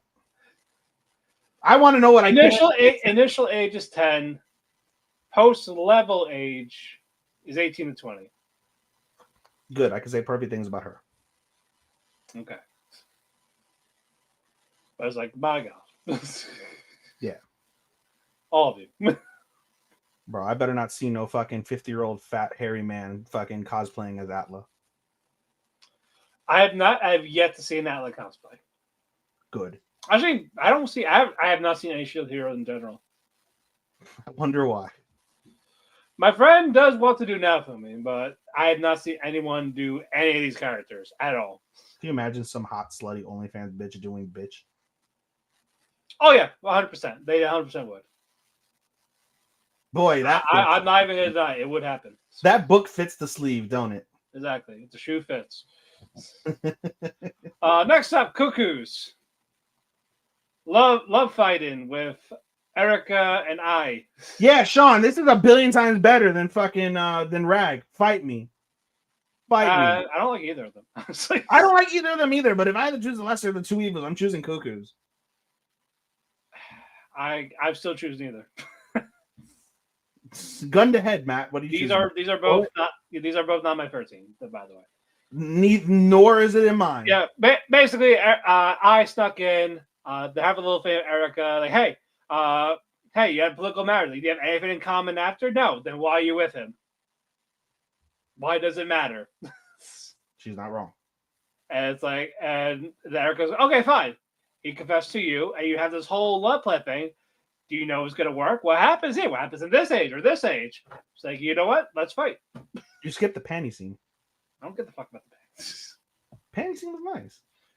Like, hey, which ones do you want to see? I think it just because it turned me, like, I wouldn't say it turned me on, but like it got my like eyebrow going, like, ooh, when she pulled the fucking the pantyhose down. Oh, yeah, you knew you weren't going to see shit. I knew you weren't going to see it, but just the principle of the pantyhose down. There's something about like when you have women like, or you know, or whoever you want to fuck with, like it's like sure, I guess you're the answer. Sure, I don't give a fuck about Erica. Yeah, I mean, we all know fucking best girl is Hero, yeah. What's her face? Sagawa, yeah. Yeah, but they do test of strength, and then it goes, we're friends now. Yeah, it was kind of we're friends. Okay. And they drop off Nagi in front of a temple, and that shrine is Sagawa's shrine. Says nothing to him, cold shoulder, mute. Hey, take a bath. You're gonna wear this. Dig a hole. Dig hole. Dig hole. Dig hole. Hole. Dig. Yeah. He thinks he's gonna die. He sees the knife. By the way, this annoyed me slightly. You made the man take a shower just to fucking do manual labor. Yes. Why? Oh yeah, no, that's fucking awful. It was funny though. You'll get to it in a second. Yeah, and he sees the knife in her hands, like, don't kill me. She's just like, I'm just fucking confused. Yeah, I thought you gave me an Epsom salt bath. Like, no, it's just extra salt. Yeah, that's it. Like, it's like yeah. I had to go like yeah. I was mad at you, but I explained everything. You know what? I'm done being a side character. I'm gonna be the protagonist. You're gonna be my background. You're gonna be my Sid in Evanescent Shadows. Oh my god. So and he just simps right away. Like yes, Just get with her. like just do it. And then fucking Erica gets dropped off back at her Sachi's house and that family, her real family, her real parents. And Sachi's mad. Yeah, I want my Oni. I hate her pouting face. It is not cute. No, It's annoying. she tries to be cute. It's just like It doesn't hit, bro. I know. Like, just stop. Just stop. It don't hit. It It just don't don't hit. hit. It don't hit. Yeah, that's it for that one. There we go. That's you happy now? Meh. Not either. Next up, Hotel Inhumans. No. Go rag. Why are we not doing rag next? All right, rag, tag, smag, smash. Ragtag. Yeah, Yes. rag. The ragtag ass. Yeah. We spent 5 minutes of Kazuya afraid to go on the tube. Fucking putts. This was 5 minutes almost. One of the fucking. They finally go down the water slide.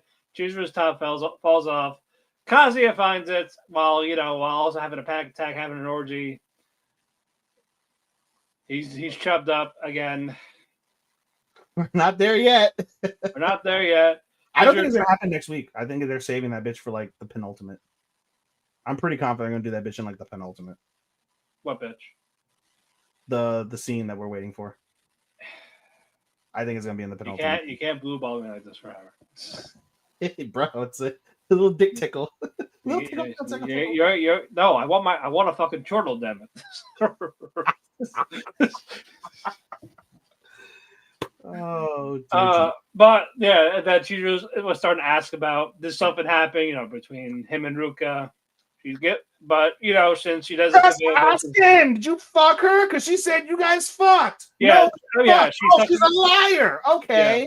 Yeah, she sucks with emotions. Like, mommy is supposed to be here, right? So they see mommy with the grandma and has the phone out. Like, what are you doing? Oh, showing bikini pictures. Oh, okay. That's weird, but okay. Punch her in the face. Yes, and then they do lazy river. Kazuya pulls mommy to the side. It's like, hey, sorry I didn't break up with her. Fucking simps to her. It was like, hey, I'm sorry. I said what I lied, saying I wasn't going to see you anymore. Like, you have no obligation to mommy. Bro. You did it for a month. A month. He tried to call you a stalker to the girl you love. Yes, like you're a stalker. Like he's creepy. This is why I broke up with him. And then this goes, it's been a month, but I cherish it all. I cherish all of it. So much so, I'm now dating a basketball player. Getting stuffed up by the NBA. I'm going to pull a bash and break my fucking pinky toe. Yes. I'd much rather do that than fucking deal with this bullshit. I'm fucking the New York Knicks over you, but I still cherish that 1 month.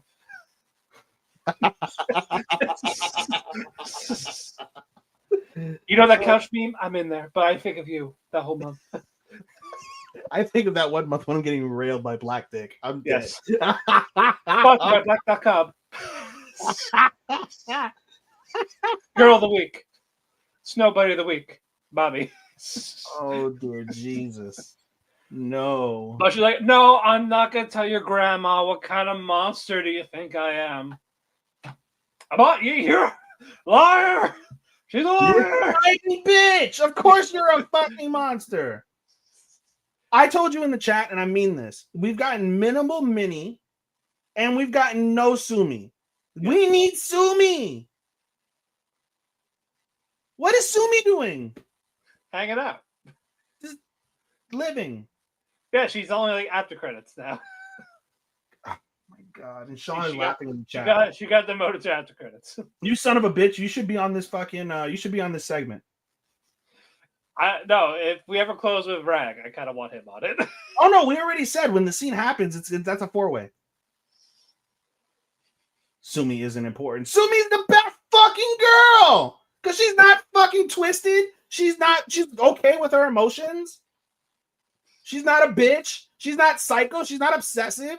Sumi is just the most wonderful angel because you know why? She's fucking docile. I talk about my docile women. She is fucking docile. And that's what makes her fucking great. I mean, that's not why I like her, but sure. It helps. It fucking helps. No, because she's the only one that makes Kazuya seem like a normal, non-degenerate person when they go out. Exactly. He doesn't have perverted thoughts over Sumi. He thinks she's really pretty. She's smart. She's caring. She's a what is the star in the air tonight? I've been waiting for this moment all my life. It's trash. I just literally said I'd rather break my fucking pinky toe than deal with this fuck shit. For heaven's sake. Well, hopefully I get my peak soon. If not, I'll throw tomatoes at him. Old tomatoes. This just fucking... The guy told you season 3 was incredible. I put it in my top 10. It was great. And then it just... Yeah. Now we're moving. Why do we need 5 or 6 seasons of this? 4 more years. No, this is not a Trump presidency. Stop it. Stop it. That's the only thing worse than RAG is Trump's presidency. There's not much. Yeah. But now we're not going to move on for your meltdown. Now we're doing a Hotel and Human. The Last Supper, Part 2. I'm not gonna lie, kind of glad that girl died. Who? The one that wanted that miso soup. That's fucked. Like, you know, right? You did, right? Right? Nah. Right? She dead. You're dead. You're dead, right? Right? Nah. Yeah, that. Right? You're not breathing, right? Right? You're not moving, right? Oh, God. Consumption happened, right? Right? It's like Clockwork, right? My little druggies, right.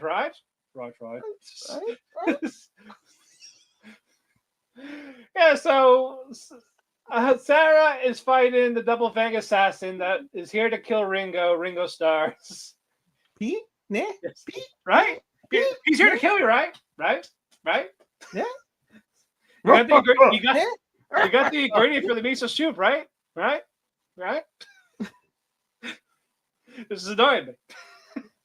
That's fucking funny. Yeah, it happens. Was the fight with the Double Fang? Sarah doesn't kill Double Fang, and he's like, you know what? Next time I'll come here as a guest. I'll bring my cat. You're more than welcome to, sir. Yep, basically, yeah, cool. Like, hey, I wasn't going to kill you. I really was not going to kill you. Yeah, you're important to this community. Yeah. And Hoshi, he finally figured out the secret ingredients to his miso soup. Ketchup. The love apple or tomato. In France. I hope it was worth it. I'm not going to try it. I'm not going to try ketchup on miso soup. I mean, you can put ketchup on a lot of things. And it's only a drop. It's only a drop. He's like the weird psychopaths to put ketchup on steak, and I want nothing to do with you. It's not pineapple on pizza. I'd rather that than ketchup on steak. Fair. Like, not pineapple by itself. Just get pineapple and bacon. We're good. Fine. You get the sweet and you get the savory on top at the same time. Good. It's not by itself. Monster. Wrong with you. Heathens. Yeah. Right? Yeah. It's like, you know what? I'm glad she's dead. After that, all for ketchup. This is it. Nice. I hope the ketchup was expired. Her last words should have been nah. Probably was. We didn't see it. Sayonara. Yeah, and then we get the flashback of her sensei. Like, I love it. It's like she's like running home. I kind of felt that's where she killed it, and she's like runs her at the cabin. Yeah. Miso! Miso. Miso! Ketchup. Love Bro, it would have been funny if she was just like, nah, nah, nah. a psycho. Nah, nah, nah, nah. Right, right, right. It has to be with the psycho theme. That's the only way I would tolerate it.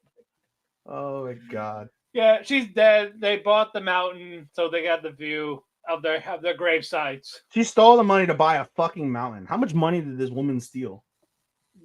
A lot. Bro, they killed like in the span of like that 1 or 2 episodes, they killed like 15 guys. She stole billions of dollars worth of money to buy a fucking mountain. Like, what's left of the organization? I don't know. There's no organization. It's done. Out of business. Get out. Yeah, you're done. You're done. But I'm just like, what the It wasn't that bad. No, it's not bad. I'm just like, just shut up, girl. Just shut up. Like, just quiet. Outside of her being annoying, I'm enjoying Hotel Inhumans. It's entertaining. It's in my honorable mentions. I'll spoil that much. It's so far, as of right now. Whether it stays there, we'll see. But I've tentatively have it in an honorable mention slot. All right. We got 6 more. Nah? Yes, right. Yeah. Right.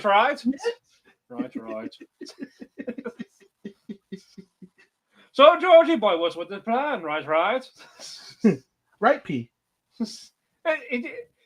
Nippy. Nippy.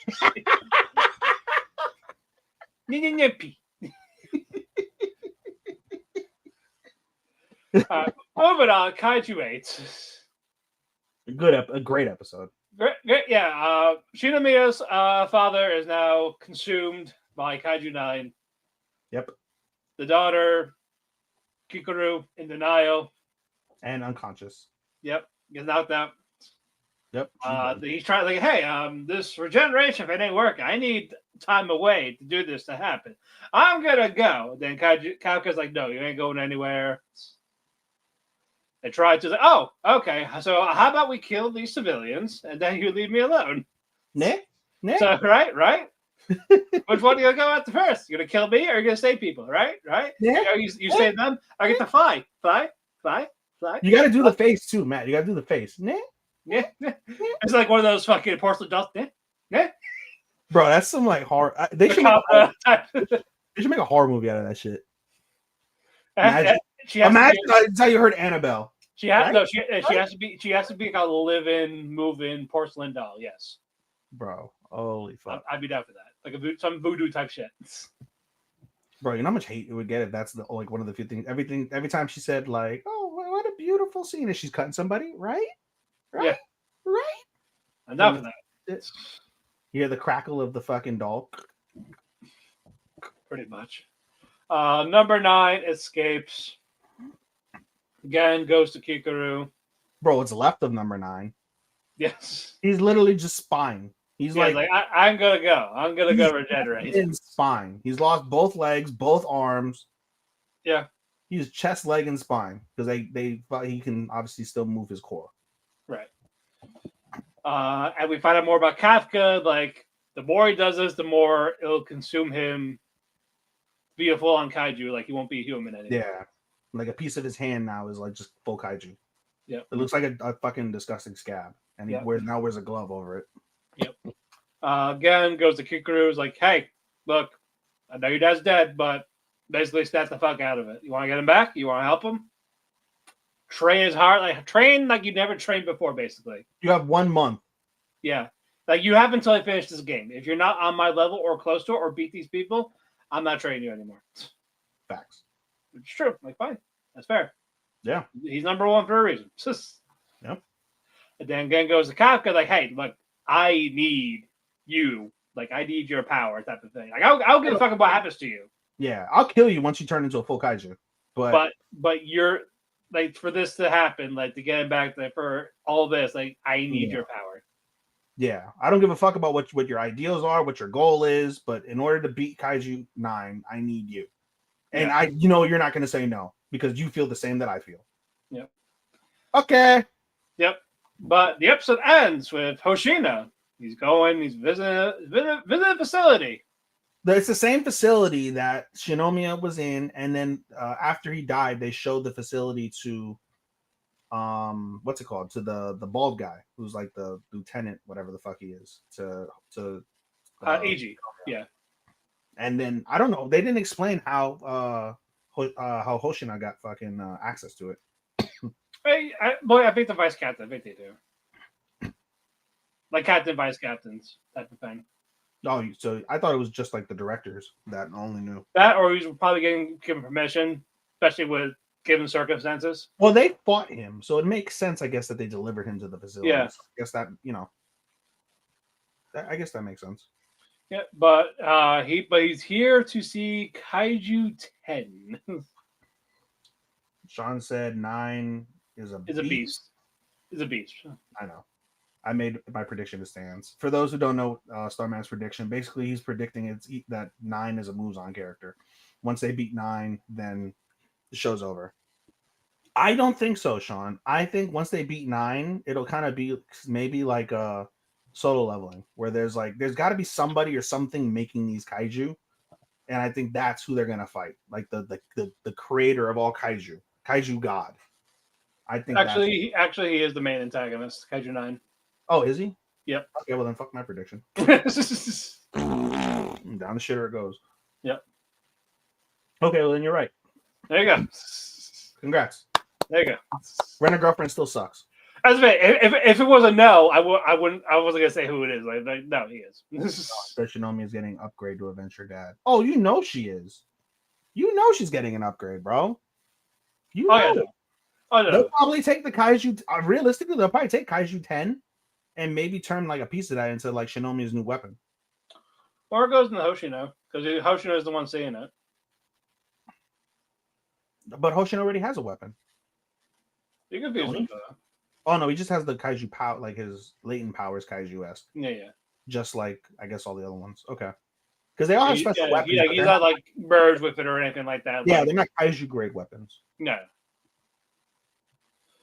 All right, but moving on. Rascal was not Dream of Santa Claus. It was good. No, this ended fine. Another one I'm enjoying. Yeah, I didn't like the first arc. I was okay with it. I didn't hate it. No, I didn't hate it. It was just like, it's fine. Yeah. But we got the conclusion with Akagi, which is fine. That was a way better arc. That I do agree with. It was kind of like, as they said, it was like a hide and seek type of thing. Yeah, you'll get to the cliffhanger, which should set it up lovely for a good final arc. Yeah, we'll get. We'll from the after credit, whatever. But we'll get to it in a second. But no, Sakuta, he goes to this. What do you call it? Other realm with the dream thing? They just call it Otherworld.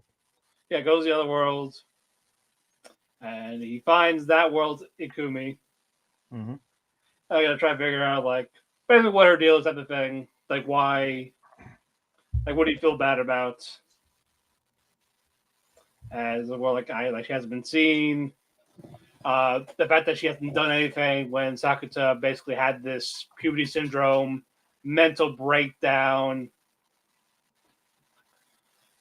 thing going on, and then basically I want to tell you I want to tell you that hey, you were right, because she kind of laughed it off like puberty syndrome ain't real. We all said you were crazy. You were doing this with your mom, with your sister, yourself. Get out of here. Go, scram, type of thing. And no, she felt awful about that. And then she saw how that Sakuta was fine.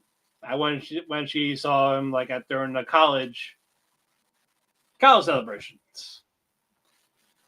So he'll be right back, sir. He'll be right back. But basically it's hey, watch out for the reunion. It's hey, what's the reunion gonna be? And it's for high school reunion. There you go. He's back. I'm here. Yeah, we're talking about the reunion. They're getting the reunion. Couple pills. take a couple pills. Nothing crazy. Yep, nothing crazy. But what you call it? Sakuta, he goes to the school reunion. He's like, look at her, but all of a sudden he just taps like a random invisible thing. It's like, ta-da! Here's Akagi's. Yeah. It's like, oh, where'd you come from? Like, I've been here the whole time. And then she just goes like, you guys are all awful people because we mocked puberty syndrome. I'm here to tell you it's real. Like a conspiracy theorist. Like, it's real. A penis stored in the balls. And they still complained that it wasn't fucking real. It's like, who are you? Like, hey, I'm telling you the truth, damn it. Apologize to Sakuta right now. That Sakuta's just like, nah, she's crazy. It's all made up. I know. Deuces. Yeah, I got a hot girlfriend, so I'm happy. I'm fine with all of you. So fuck high school. Peace. It was in middle school, and it was cringe. That was so. It was so. But that's how these reunions are. It's like that's why I don't bother going to them. It's so bunch cringe. of fucking liars.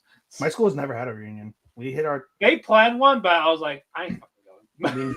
I didn't like any of you. So back in 2019, we made like a Facebook group for it and invited people. That's what they did. That's what they did. Never happened. Mine never actually. They planned like, oh, we're gonna do this. We're gonna do this.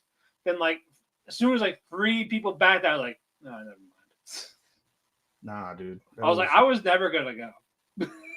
I would have gone. What was I doing in 2019? I wasn't doing anything. I wasn't like wildly successful, but I wasn't bad. Probably would have gone. But no, Sakuta and Akagi, they basically reconciled. Like, hey, I'm not mad at you, but like, I'm cool now. I'm happy. And that puberty syndrome is gone. But goes to Mai at the after credits. And says, hey, I'm actually here for Mai. You're in danger. Next arc. Kind of danger. What happens in the other world? I want to know. I don't know. Is the earth flat there? I don't. No, Is the earth flat there? Jesus. No, none of that. Oh, good God. No, good God. Let's do Call of the Nights. I'm enjoying the hell out of this. It's weird because it felt slow burn. I was thinking about this because this is one of the shows that took me a while to catch up on, and then when I caught up on it, I was like, okay, I'm digging the story. And the last 2 episodes have been fucking great in terms of just storytelling. There's no crazy action except for like the last one. I think it was episode 5 or 4. Yeah, whatever. We had the detective just burning people. Yeah, and stabbing them. Like that's cool, but like the storytelling in this, is the second best thing about the show. We all know the first best thing about the show. Right. But yeah, I'll let you talk. I've been talking too much. Oh, so basically, this weekend Call of the Night, they end up going to a school, and what's his dick? Night school, yeah. Yeah, I'm forgetting Kyo. The teacher's name? No. Our MC's name. I don't know why the fuck I'm forgetting his name. Ko. I was gonna say Kyo. Ko and Nazuna. Yeah, Ko. I know Nazuna. Ko. It was like, we're gonna find clues here. You went to school. Vampires can go to school. Yeah, so they go into the class and then they realize, oh, the fucking the teacher is Nico. Yeah. And so like so you can see the head popping up on the cluster. Yeah, see the heads and she freezes. So she's like, hey, come on in. We'll introduce you as new students. And Nazuna just is fucking, she doesn't know how to deal with humans. She almost reveals she's a vampire to everybody. And Nico's like, I'm gonna talk to you after class. Thank you so much for introducing Ko. And Ko is very elegant with his speaking. He, he's good with people. He's in middle school, and like Matt said, this is a high school, right? And so he's only in middle school. He's like, I can't really attend the class, but I'm here just to observe and hope to get along with everybody. And everyone loves Ko. And basically, as Nazuna and Nico are like talking, Nico basically brings up, hey, do you remember what the fuck is the character? Because it's a spoiler here on this. Give me 2 seconds. Do you remember Meijiro-san? And she's like, And as she's having this conversation with Nico, Ko is just, moving around the school, and she finds an empty classroom labeled the Literature Club.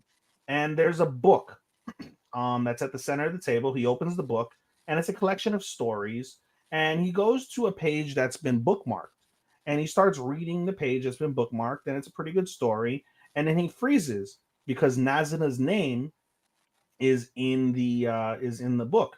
And so basically, as he reads the book, the book ends up telling the backstory of Nazuna and this girl, what's it called, Meijiro, and how they became close and things of that nature. Do I say the spoiler now, or should I wait on who Meijiro is?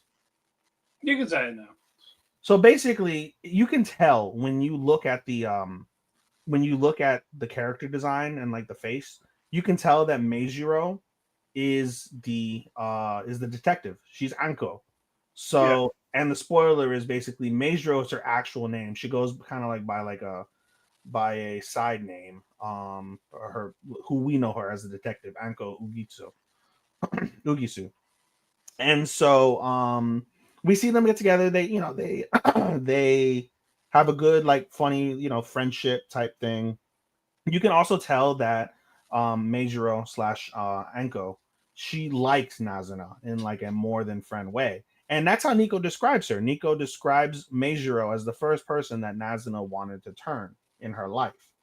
And so we get the backstory. Backstory is interesting, and they end up going to Meijiro slash Anko's house, and they end up doing their first investigation because basically Anko, this entire time, Meijiro's always wanted to be a detective. So they play detective together. They go to Meijiro's house, and they're trying to find out if their dad was cheating. And Anko slash Meijiro, basically, she always thought her parents really didn't care about her, especially her dad. She always loved her dad, but she never got that same love back. And she finds out over the course of this, like, quote unquote investigation, that her dad actually does like love his daughter. She had given her dad a lighter, an actual like lighter, like a good like lighter, like a Zippo, for Christmas, and he had that locked away in a secret drawer. The password to his computer is her birthday, when she thought it was his birthday or her mom's birthday. No, it was her birthday. And basically, they find no signs that he was cheating. And basically, the only thing they found was that he really doesn't hate his daughter. At bare minimum, he doesn't hate his daughter, you know. And the episode ends on a crazy cliffhanger that as they turn off the computer, they're talking in the room. The door, I think, to the door to the house opens, and then the door to the office is slowly opening. So one would presume it's the mother or the father that's going to come and see them both in there, and that's where the episode ends on a cliffhanger. So really solid storytelling, really, really solid storytelling. No, it was a good episode. Agreed. Next up, My Dress Up Darling. I didn't like the episode for the reasons you didn't expect me to like the episode. I know you're growing up on me somehow. You're slowly maturing. So for those who don't know, Matt basically was like, "Oh, Ethan's gonna hate this episode. It's about a girl gaining weight," and I didn't. So why? All right. So why didn't you? I didn't like that because of the fact that, keep in mind the target audience and keep in mind who Marin is. Marin is a 16-year-old girl, and the target audience for this is supposed to be teenagers. When it's all said and done, there's no real body shaming in this episode, but the principle of acknowledging someone who's gained weight, no matter who you are, still like affects them, especially with a teen girl, right? And so one could deduce that someone could feel a certain type of way by watching this episode, because they're like, "Oh, someone told me I gained weight. Oh no, I need to go on a diet." And that can lead to, like, going into fucking eating disorders at its worst and things like that. So I thought the episode kind of promoted that a tiny bit. And that's why I didn't like the episode a lot, because of the fact that the main focus was on Marin losing weight. You'll get into why Marin gained weight, but still the principle of them talking about it was like, it's not the best. That's why I didn't really... more because it's just for the model line of work, because models for more or less, no offense, are almost anorexic. Yeah, they're all like no more than 100 pounds. Yeah, there's plus size models up, but same for like the standard regular model type. They want the ones that are like, your Victoria's Secret models weigh no more than 110 pounds. No more. Yeah, and God help you if you gain 1 pound. Yeah, well, literally the agent was like, "Hey, You gained weight because your facial structure is different. And what pissed me off about that, it was like, hey, we have a summer shoot. You better lose the weight by the summer shoot. So that's 6 months. Are they in Like winter? they're in winter. They're like in winter. No, they're in fall. Okay. I think they're in fall or spring. I don't know anymore. I think they're in spring. Okay, then they got a couple. No, I lied. They're in fall because they broke in later in the episode. They broke out of Kotatsu, so they're in fall. Okay. Well, either way, she's got time. She's got time, and probably it's not. It's really not a lot of weight. Probably what, maybe 5 pounds, 5 or 10. Maybe 5'10" max. Yeah, at least. At But no, most. it's just more of because she's been much lately, and we'll get to why the main culprit. Yep. But yeah, she tries out all her season 1 cosplays. They all don't fit except for one. This one of the skimpiest ones. Yeah, the one where she like changed her skin. Yeah, where she went Donald Trump. Yeah. And she's like, "Oh, I don't get why this is happening." Until it's like, she's been eating dinner at Gojo's house. Because keep in mind, I've been eating healthy. Yeah, because keep in mind, before Gojo's to be eating deep fried food every day. She was eating fucking what's it called? Gas station food, basically. Essentially, yeah. She was eating convenience food all day. Well, to be fair, she ate 7-Eleven. Theirs in Japan is better for you, but she hasn't done that. She just goes to the random places. Yeah, but when she goes to 7-Eleven, she's eating fucking karage and shit. Yeah. It's all mostly deep fried. Every time she's not in school, it's deep fried. Yep. And they cut down that like this and that. They make her like, hey, they have this for breakfast. Yeah. But the problem is she eats like she has the Hobbit meal plan. There's dinner, now here's supper. So basically, yeah. So what happens is she has small bento for breakfast. She has a full bento for lunch. Oh no, she has bento leftovers from the day before for breakfast. She has her normal bento for lunch. She goes to Gojo's house and has a pescatarian for lately. All she's been eating is pescatarian over there. So she's been eating healthy. But what Gojo's been doing to help her is he makes her breakfast, or he basically takes the dinner and makes it into like small like breakfast portions so she can eat it for breakfast. It's meant to be ate for breakfast. But to Matt's point, she gets home and it smells good. It's still warm. She's like, oh, I'm just going to eat it now. And so Gojo, I don't want it when it's cold. I don't want it when it's cold. And what made me die laughing was Gojo did the math on the amount of calories she's been intaking. And when it's all said and done with her current like diet like that she's been eating, she's eating 50,000 calories a day. Yeah, that will do it. That'll make you gain weight. Yeah. Trust me, I know. Yep. If you eat basically more than your body count, then you're gonna gain the weight. Yep. Like 2,000. Yes, some bodies 3,000, 3,500. If you go past that, you're gonna gain weight. If you're 130 pounds, you're eating 7,000 calories. You're not gonna lose weight. No. Quite the opposite. Unless you're bulking up for muscle, but either way, no. No, and you'll still gain weight and just be able to carve it out better. Yeah, exactly. So Marin tells Gojo this, and it's Gojo this like what? Gojo's fucking face is hilarious. Yeah, no, I love. I said it last week. I love the facial expressions in these episodes. Bro, it was so fucking great. Yeah, and then Marin's like, "You're not mad at me?"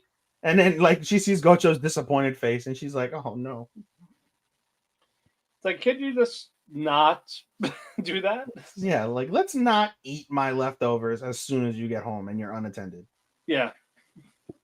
How would you feel, Matt? Just a random question. Okay. If Marin just moved in with Gojo. Like right now? Yeah. Oh, they fuck. I wasn't even going there. I wasn't even gonna go there. I was just, I'll go in there for everyone. No, that they would nonstop. Yo, you think Gojo's too nice for that. He's not Kazuya. Yeah, but like they would build that relationship. But if it was like, hey, look, you need to be taken care of because clearly you cannot do it yourself. Basically.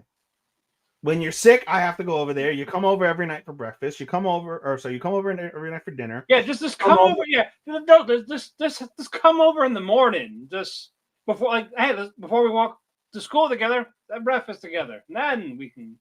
That's it. That's all you gotta do. Yeah. Also, that cool. You know what? That's fine. We all have our days where we lose and gain. That's totally fine. So I just think, wrong with that. I'm like, oh, she should just move in at this stage. She's there. She's there when she's not at school. Yeah, she's basically For the most like part, club, at right? Gojo's Yeah. house. She's literally only not at Gojo's house when she's hanging out with her other friends. When she's not hanging out with other friends, she's at Gojo's house.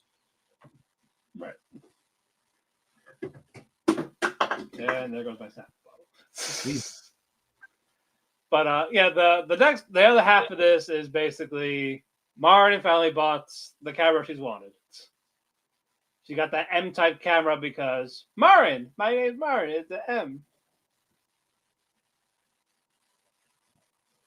That was cute and corny, all in the same. Yeah, When I was like, boo, but I get it. Boo you, boo yourself. Yes, 80,000 yen, which is like fucking what? Like $500-$600 right now. That's a good sale for or it's an old model. Hey Google, how much is 80,000 yen in US dollars? $542. It's approximately $542.57. That's not bad. That's pretty good. Yeah, Professional camera. It's an older model, or it's a fucking Black Friday sale. Yeah, yeah. I think that one was a sale, but so on Amazon, it can't be on sale. yes. Well, it could be. It depends. It could be Prime Day. Yeah, it could have been Prime Day. Exactly. But Gojo is the only one he's super happy about the camera because he's like, oh shit, it's a professional camera. He was shocked, and she's like, when I want to make a purchase, I'm gonna make a purchase. She also bought the sexy fluffy socks. Yeah, they look great on her. Yeah, you can't be a Gyara without it. She's perfect Gyaru now. Yep, perfect. Full on Gyara now. Ganpeki this. Yep. So yeah, he's taking pictures of it. Very pretty. There's a little kissy to the camera. Guess what? He read the manual, guys. Yep, he reads the manual. He reads the manual. Keep him. Husbando that reads the manual. Husbando of the year. He reads the manual. Yes. I read the instructions sometimes. What? I read the instructions sometimes. Depends on what it is, yeah. Yeah. If it's something I have used before, like, okay, I kind of get the gist of it. I've never used the Switch before. I read some of the instructions on the Switch to get it like on, and then after I figured out how to turn it on and do all the things, I'm like, well, I know the on button's there, but I meant like in terms of doing a couple of things, I read the manual, and then afterwards I was like, okay, I can just click around and see. Yeah. But no, I like the modes with the camera, and then she's like, she gets sleepy, like I want croquette, or once I lose the weight, I want a big feast. Yep. That type of shit. But we're gonna get ready for that nun cosplay next. I wonder what it's gonna be. Well, they said that no, we see in the LP the nun type of thing. I think that one's next. Sexy nun. Yeah, sexy nun. So yeah, that'll be the next one. All right, our penultimate Secrets of the Silent Witch. Monica passed her tea party dancing. But somebody wants to. She's being followed. Before I do that, before we get to those evil people. Yep. Yeah. Being followed by what's her name? Was it Rosalie? Oh, the cunts that fucking. No, talk about the black hair girl. Claudia. Claudia. Yeah. Yeah. Monica's being followed by Claudia. She's just like observing her. I guess she piqued her interest, but we'll get to that in a bit. Yeah. But Monica gets invited by Casey. Who are the other? Caroline. And I guess Selma or Bridget. I don't give a fuck. No, it's not Bridget. Okay. I don't give a shit about those three hoes. But yeah, basically the mean girls invited Monica to a tea party. But hey, you passed your tea party. We can talk about this. We can chat. Well, I'm glad things are going well. But I see you're in the student council. Your buddy with Cyril. And could you just tell him to drop those charges? Make him like, hey, there was an accident, and it's just we just hate Monica. Not Monica. We hate Lana. Cool. You can tell him that, right? It's like, no, then like I'd be lying, and no, I'm not doing that. You see? Awesome. Oh, the tea is cold. Yeah, have some tea. Yeah. Oh, I've got this great beauty. Yep. Yeah, like she smells it like it's like bitter. And takes a sip, chokes on it. Poison. Oh, but it's the same stuff you gave Monica. Like, oh God, it's the same. Calm down. It's a joke. God, bring comedy back. Yeah, attempted murder. Real funny. Yes. Real fucking ha ha ha. Real funny. Attempted murder and I hate my wife. Yeah. The 1950s humor. The 1920s humor. Why you got a black eye? She didn't listen. Fell down the stairs. She just didn't listen, bro. Yeah, exactly. And yeah, the Monica is like collapsed on the ground. Claudia goes there. Is like, hey, who did this? I guess whatever. Come on, girls. It's a joke. It's a joke. Like poison's not a joke. Did they get expelled? They didn't tell us. No, I don't think any of that. Isabel's stunt though, fucking. We'll get to that. Oh, okay. Yeah, they bring Monica. She's having dream because her father burned alive. Yep. And since she lived with the uncle, like, hey, don't forget your numbers. I don't care if you got the spectrum. Fuck numbers. Uncle, this is why my brother's dead. Your dad's dead. Yep. Burn the books. Oh God, they're not to Germany. Bro. Burn the books. Burn the books. Burn the books, yeah. If we weren't on the air, I'd do something else. But Monica wakes up. Cyril's there. Felix is there. Claudia. So with Monica. Oh yeah. By the way, I actually don't like you. Yeah. Why? Because you rizzed my fiance. Oh my God. Is Felix like, no, not him. No, Mr. Neil here. Yeah. My sugar plum boo boo bear. Yeah. It's like I wasn't. He was just teaching me how to dance. Like, I don't care. Bro, she's so creepy. Yeah. And he's like, oh yeah, she's my best friend. Monica's my friend. Pet your head like this is my squirrel. My pet squirrel. And then fucking Ashley. Oh ni-i-chan. Yep. Oh no, yeah. Not yeah. Yeah.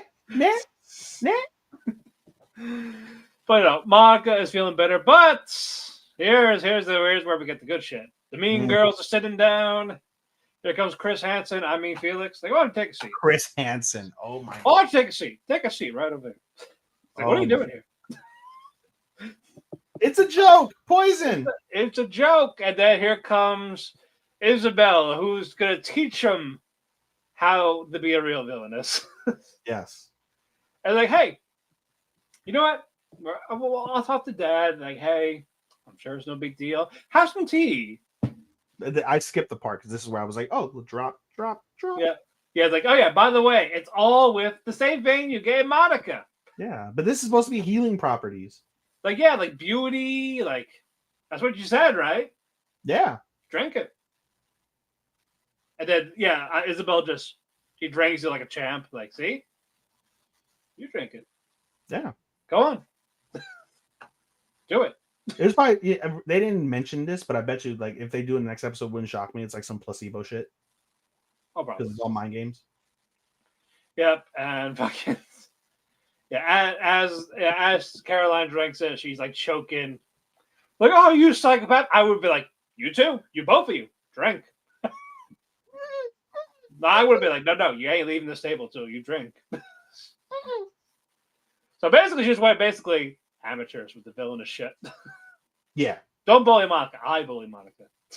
Yeah. And no, she went a step further. She's like, I know she didn't say it, but I'm just saying, like, no. She went a step further. She's like, oh, like, our families, they're close. So I'm gonna tell my dad you tried to kill one of us.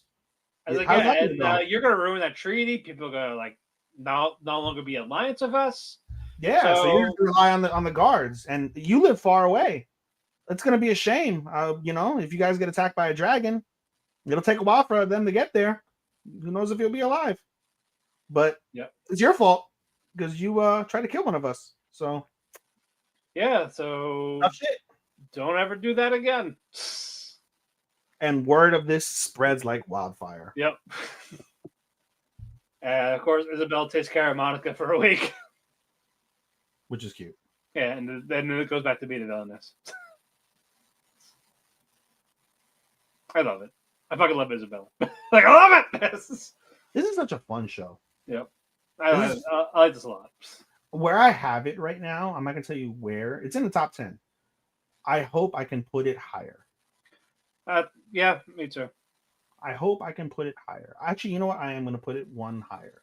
Now, I would say it's probably some of my favorite casts. Like, I like the supporting characters. I like all of them. I like all the characters except for the. They all mean something. It's like, but when you think about it, right? When you go down and supports actually support like Nero, Isabel, Ashley. When you go, in all sincerity, if you go down the list, I'm gonna go down my list in no particular order of some of the shows that I have. Right. So in no particular order: Dud, Call of the Night, Taco P, Kaiju, Hikaru, Silent Witch. Right. Yeah. One of the things, if you want to talk about characters, all the side characters mean something in each of those shows. They play prominent roles, or they play like solid background roles where you care about them. They give you reasons to care about them, and that's why they're somewhat better than everything else. Right? So what's it called? Which does that really well. All the characters mean something. They all intertwine with each other because they're in like daily school lives. No one's really a true, other than like the random girls that admire, like, they're fucking simps for the other girls. They're not important, but every character that they've spent any time on means something in the show. Right. So, food for thought. But you're ready for our main events. I am ready for the main event. I will say this. My anxiety when I watch this show for the most part on drop day. It's one of the few shows that on Saturday, before I do anything for the day, like go out and hang out, I watch this show. And my anxiety every single week is not as bad as Taco P, but my anxiety is always high as fuck when I watch this show. Mm-hmm.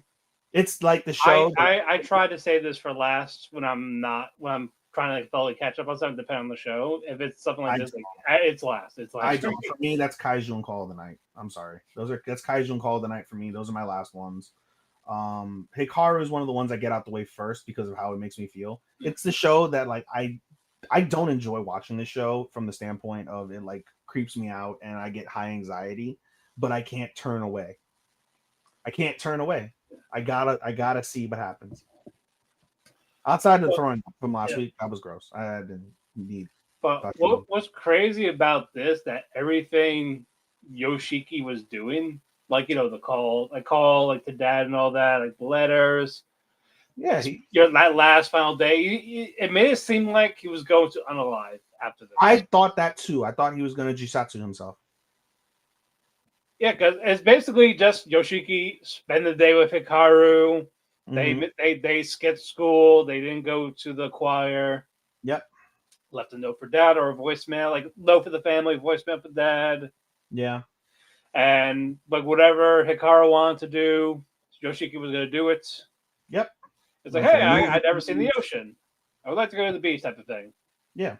But like as they're walking, they're at the water, like they're by the water. They're not exactly at the beach, but it's like, yeah. But we should go there. We'll go there for the summer. Yeah. And then we cut to Yoshiki's dad in the woods. He's doing his work. Mm-hmm. And he talks about how he's really not close to Yoshiki. Yeah, he's a logger, and the friend is like, "Oh, don't you think your son would love this?" And he's like, "I don't really speak to my son that much.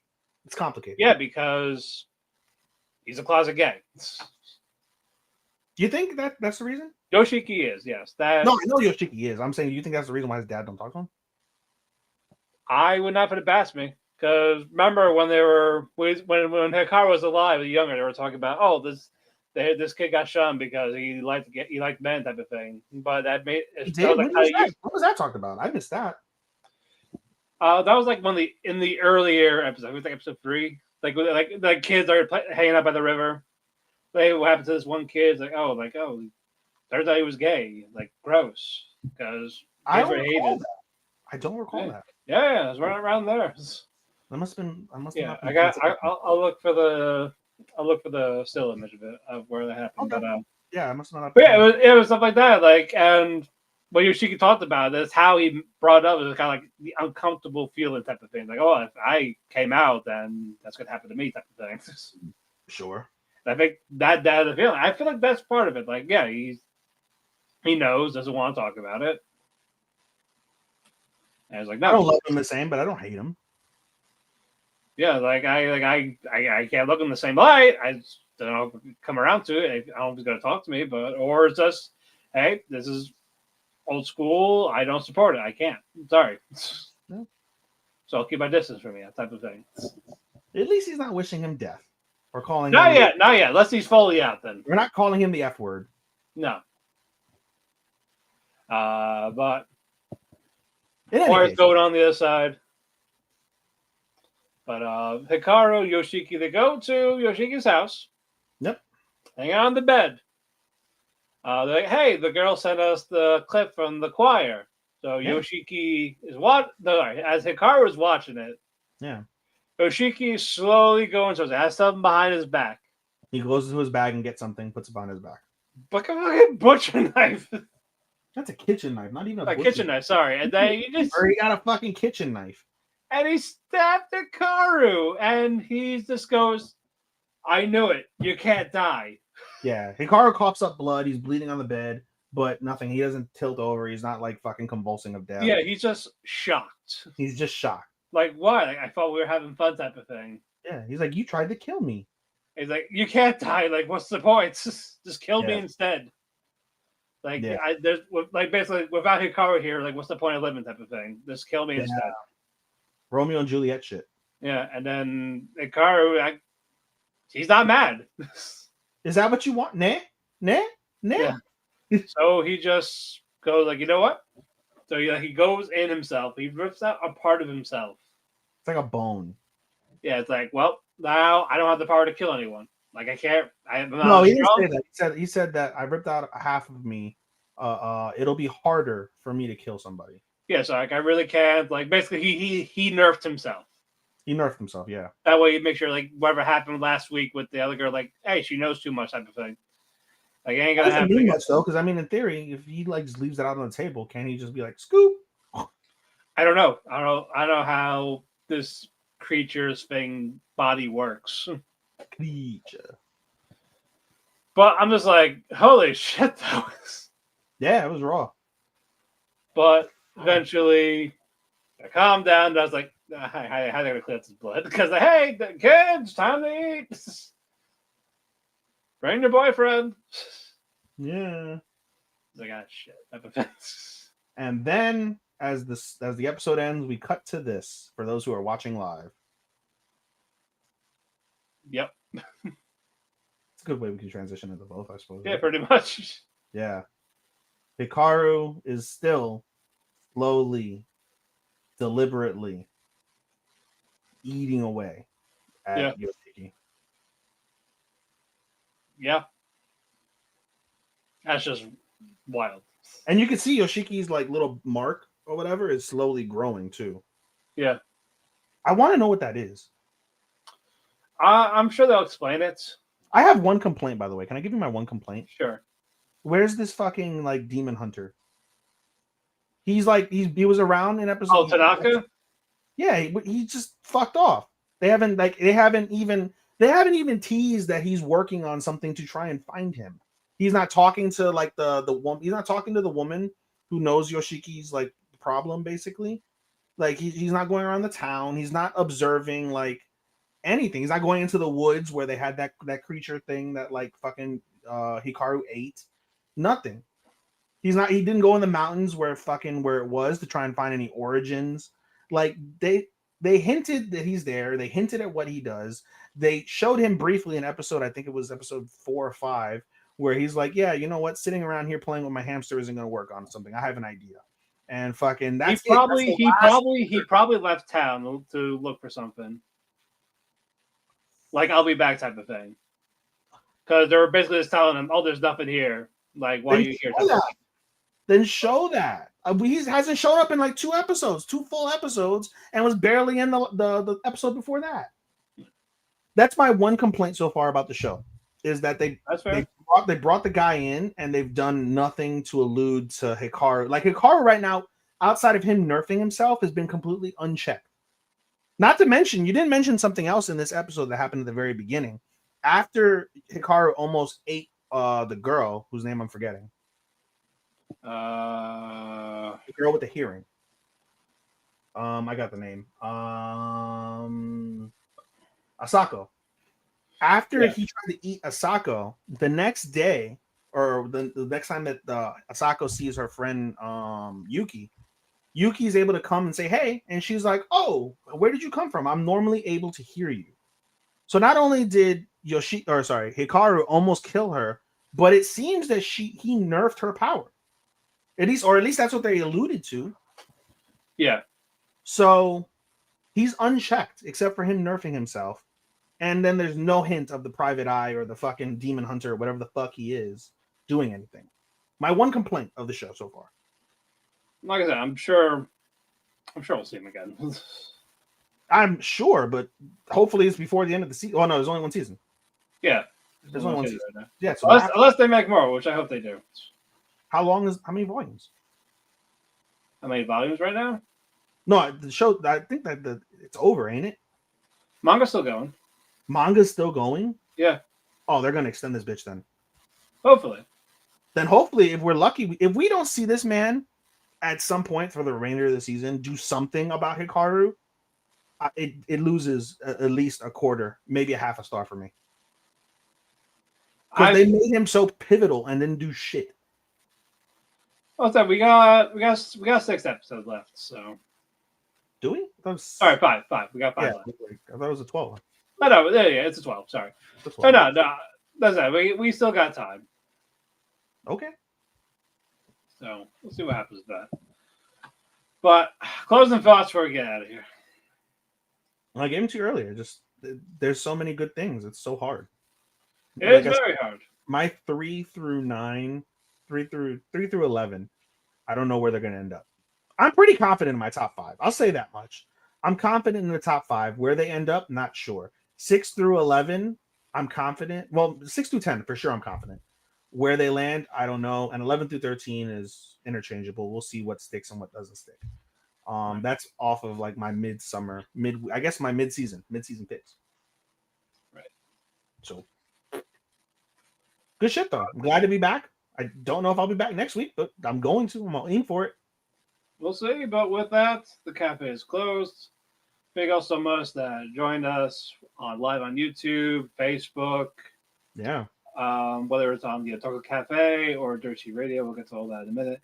Follow Otalku Cafe on various social media platforms, whether that is Facebook, Instagram, Twitter, at Otalku Cafe Anime. Follow me on Twitter, DamonPhoenix12. Follow me on Instagram, House Husband Cosplay. Follow Ethan on Twitter, Showstopper24, or Instagram, Anime Daisuke 24. Like I said, we're everywhere on social media, audio platforms. If you're listening to us on Apple Music, Amazon, or Spotify, give us that 5-star rating. It does help us out. Mm-hmm. We want to thank Sean, who was our editor. We also want to thank Dirty Radio and Dip10 Network for hosting us on their social media platforms, so their Facebooks, their YouTubes. Give them a follow there if you want the live video, or just go to YouTube. Type it in the Google search bar. We're basically everywhere. However you absorb that content, just do it right there. But we'll be here on Tuesday. So until then, oyasumi and good night. Sayonara, minasama. Bye-bye.